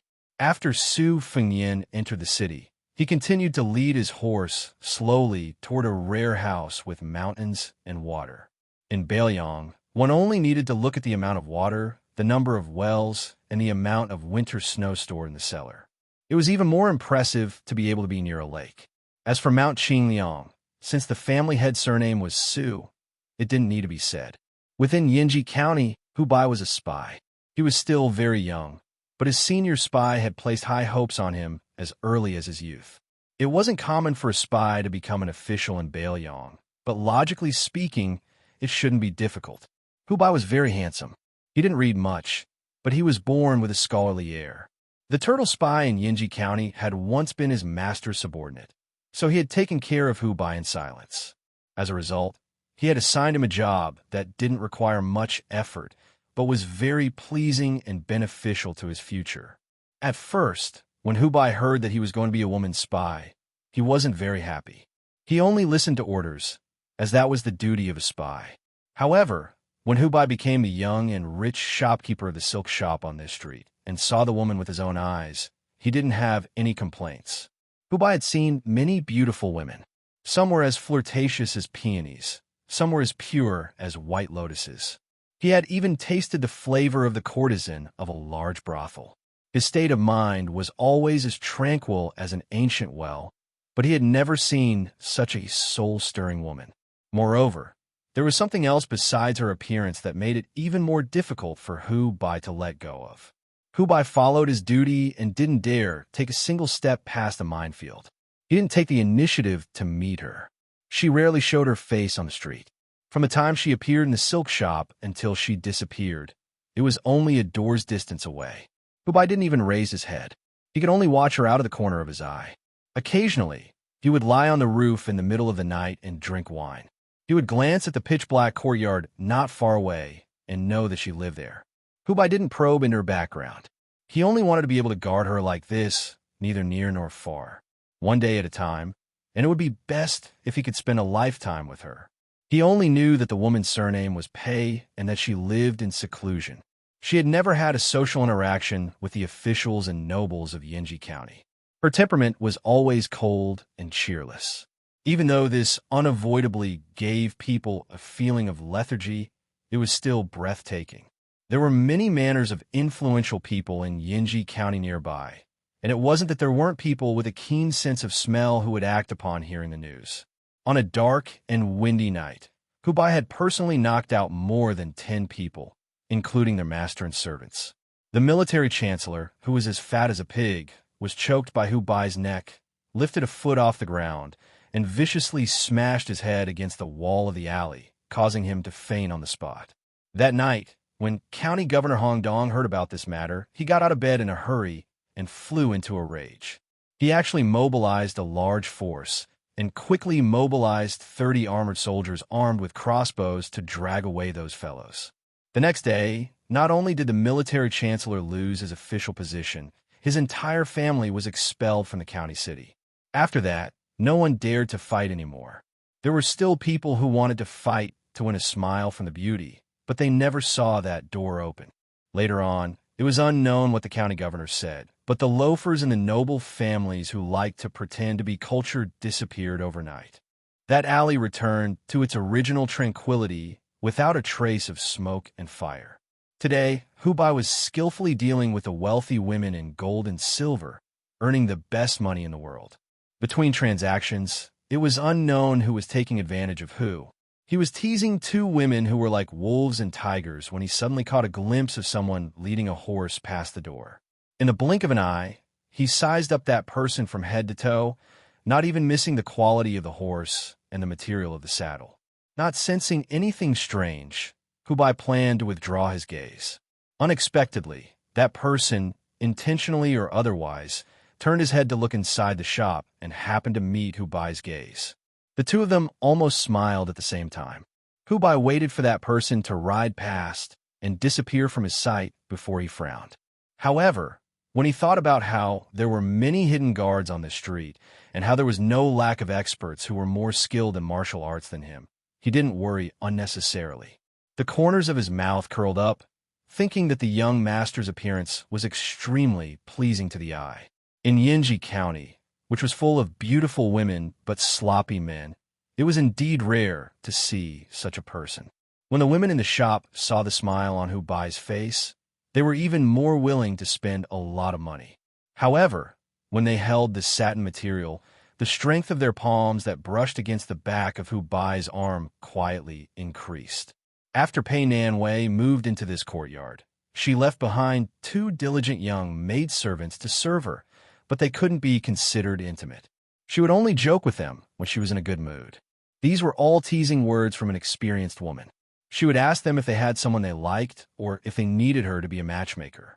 The maidservants would always blush and mumble, not knowing how to answer. After laughing, Pei Nanwei would turn around and forget about it. She didn't really want to be a matchmaker. Over time, the two maidservants roughly understood the temperament of the mistress of the courtyard. At first, they thought that she was a concubine kept in a golden house by some official in Xianxia County. Later, they didn't see any men enter the courtyard, so they didn't have this conjecture. She was such a great beauty that even they couldn't take their eyes off of. If someone really took a fancy to her and raised her here, how could he bear to throw her away and not come back to pamper and dote on her for a few months? Today, maidservant Zhu Hai heard a series of tireless knocks on the door. At first, she didn't want to pay attention to it, thinking that it was an ignorant fellow who would soon be dragged away like a dead dog. But after half a cup of tea, the knocks didn't stop. Zhu Hai was puzzled. Was there really such a hero in the county capital who didn't fear death? She hesitated for a moment, thinking that since her mistress was in the backyard and couldn't hear anything, she might as well go and take a look to see who was so reckless. When she opened the door, she was immediately stunned. Oh, it was a handsome guy, so handsome that he looked like a scholar from the novel Gifted Scholar and Beautiful Woman. Moreover, after he opened the door, he smiled at the maidservant Zhu Hai across the threshold. His smile made Zhu Hai's heart beat like a deer. She only felt that he was gentler and more handsome than shopkeeper Hu from the neighboring silk shop. Su Fengyan gently said, "My name is Su Qi. I am the prefect of Bishan County. Your mistress Pei knows me. May I trouble you to inform her?" The maidservant was in a difficult position. She knew about Bishan County, and she also knew the importance of a prefect. But if this person said that he knew her mistress, she wouldn't believe it even if she was beaten to death. "Young Master Su, no matter how handsome you are, it's not a reason for you to swagger into the courtyard." She didn't dare to disturb Mistress Pei because of this. If everyone had to report their name, this courtyard would have long been trampled over by the group of lechers from Xianxia County. Even the limestone bricks on the ground of the alley would have to be replaced. Zhu Hai's face was full of suspicion and doubt. She was unwilling to move, so she just stared at him, unwilling to turn around. Su Fengyan was also a bit helpless against this dutiful maidservant. After thinking, he said, "Prefectural Governor Hong Shandong sent me here. If you inform Mistress Pei and she still refuses to see guests, you can hit me with a broom. Is that all right?" Chapter 1057. In Xianxia County, Hong Shandong was already the highest-ranking official.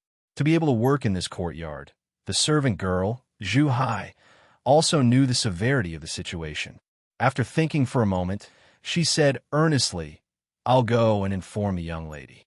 I won't close the courtyard door, but you're not allowed to walk into the courtyard without permission." Su Fengyan nodded. The servant girl turned to leave, half believing and half doubting. She didn't forget to turn her head to see if the young man was really being obedient.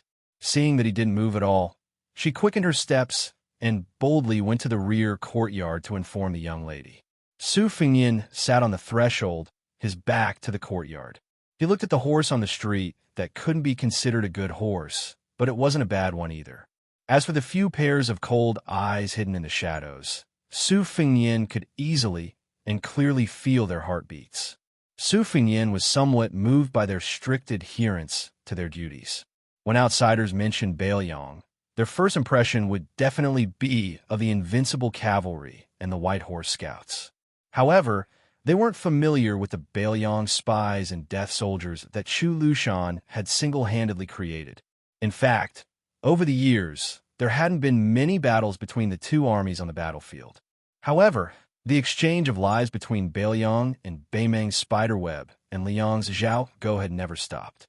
Su Fengyan came to his senses and turned his head to look. He didn't know whether to laugh or cry. The servant girl actually carried a broom and angrily ran over. She wouldn't stop until she kicked him out of the door.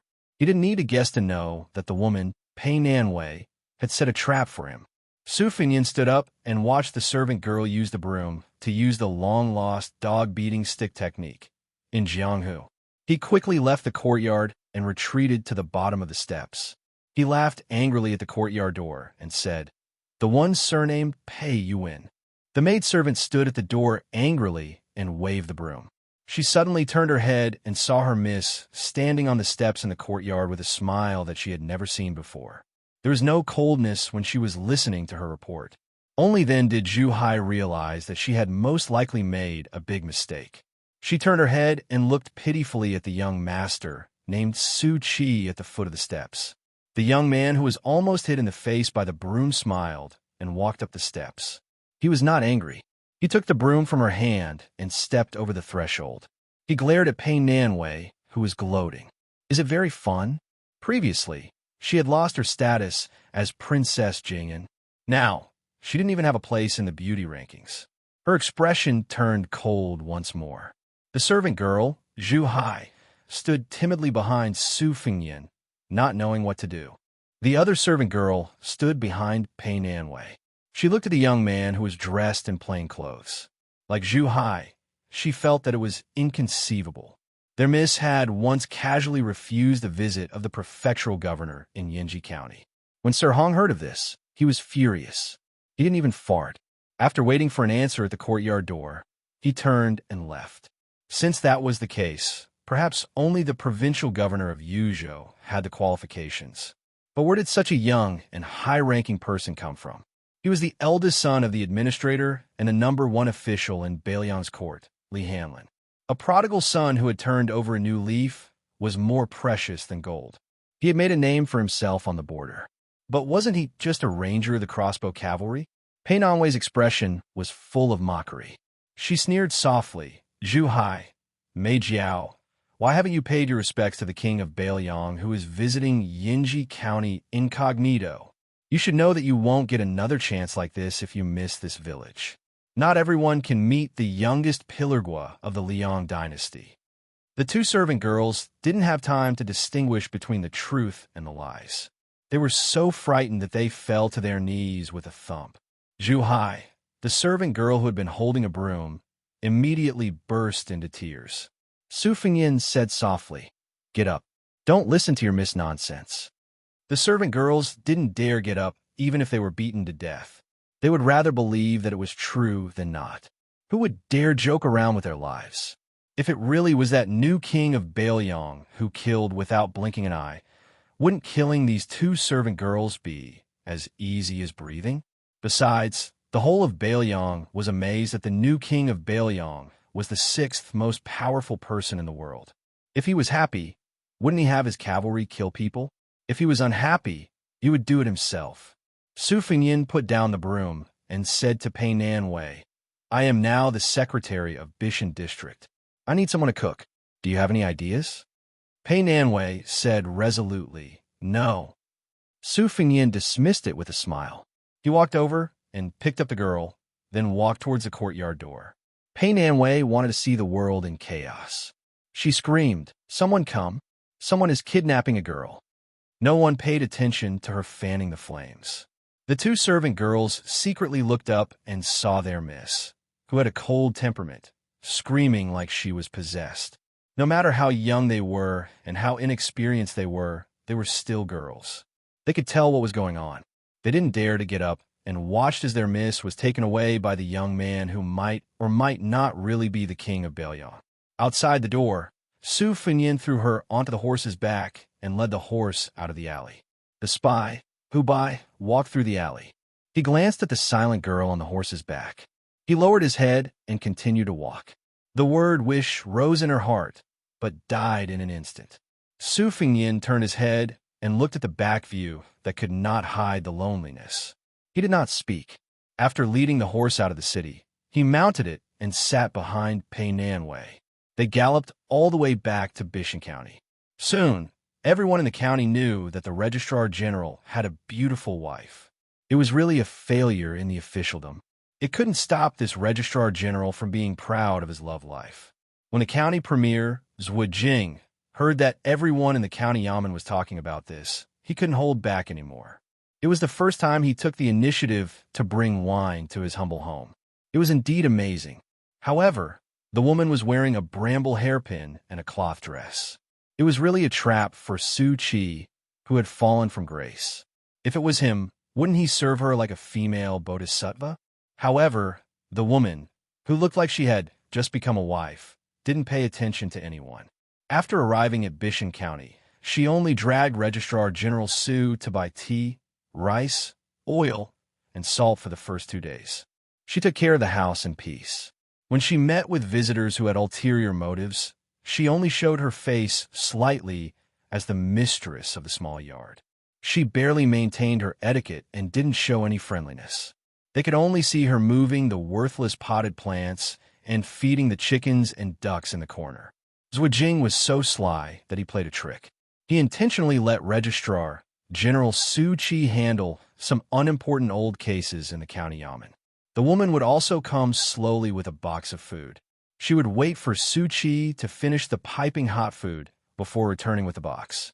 It was so simple, but it was enough to hook the eyes of the people in the county yamen to the ground. They couldn't wait to be stepped on by her. Even County Magistrate Feng Guan, who had always been arrogant, started to chat with Su Qi, his subordinate, punctually at noon. However, when the woman showed up, he would take the initiative to leave. Even County Magistrate Bai Shank didn't try to get close to Su Qi. He just changed his clothes every day. Someone started calling the woman Madame Su. After she nodded and smiled, the title Madame Su gradually spread throughout the county yamen. Obviously, thanks to Madame Su, the Registrar General finally looked like an official. Every 2 or 3 days, people would invite him a drink. Su Qi didn't refuse any of them and would return home reeking of alcohol. This day was the summer solstice. In the twilight, Su Fengyin looked drunk, but his eyes were clear. He returned to the courtyard and sat at the table. Even though he had already eaten, he still ate simple dishes with more vegetables than meat at the same table with her. These days it had been like this. During the day, they didn't talk much. At night, they didn't sleep on the same bed. Su Fengyin could be considered to be sleeping on the floor. If news of this spread, it would definitely make people happy. It would make those old men who had lost their souls feel relieved. Su Fengyin sat in the courtyard and enjoyed the shade. Pei Nanwei cleaned up the dishes and lay on the bamboo bench beside Su Fengyin, gently shaking a reed fan. Pei Nanwei said, "It's the summer solstice?" Su Fengyin grunted. Pei Nanwei stopped fanning and asked, "Many people are going to die in Guangling?" Su Fengyin was silent. Pei Nanwei raised her head and looked at the twilight. She laughed softly and said, "The good people in the history books are all perfect people without any flaws. As for the bad people, it seems that they can't do a single good thing. If you were to die one day, wouldn't there be a single good word about you? Su Fengyin squatted on the small bench and still didn't say anything. He only took the fan in her hand. He wasn't as stingy as she was. After waving the fan, both of them felt cool. Pei Nanwei leaned to the side and gazed at him. Aren't you number 6 in the world? If you can conjure 1 or 2 mu of reeds for me, I'll let you sleep on the bed tonight. Su Fengyin calmly said, even if I'm an immortal on Earth, I still don't have this ability. Besides, what's the difference between letting me sleep on the bed and you sleeping on the floor? Pei Nanwei held her belly and laughed. Then she winked at him and said, you're the number 6 in the world for nothing. Su Fengyin laughed. Who said I wasn't?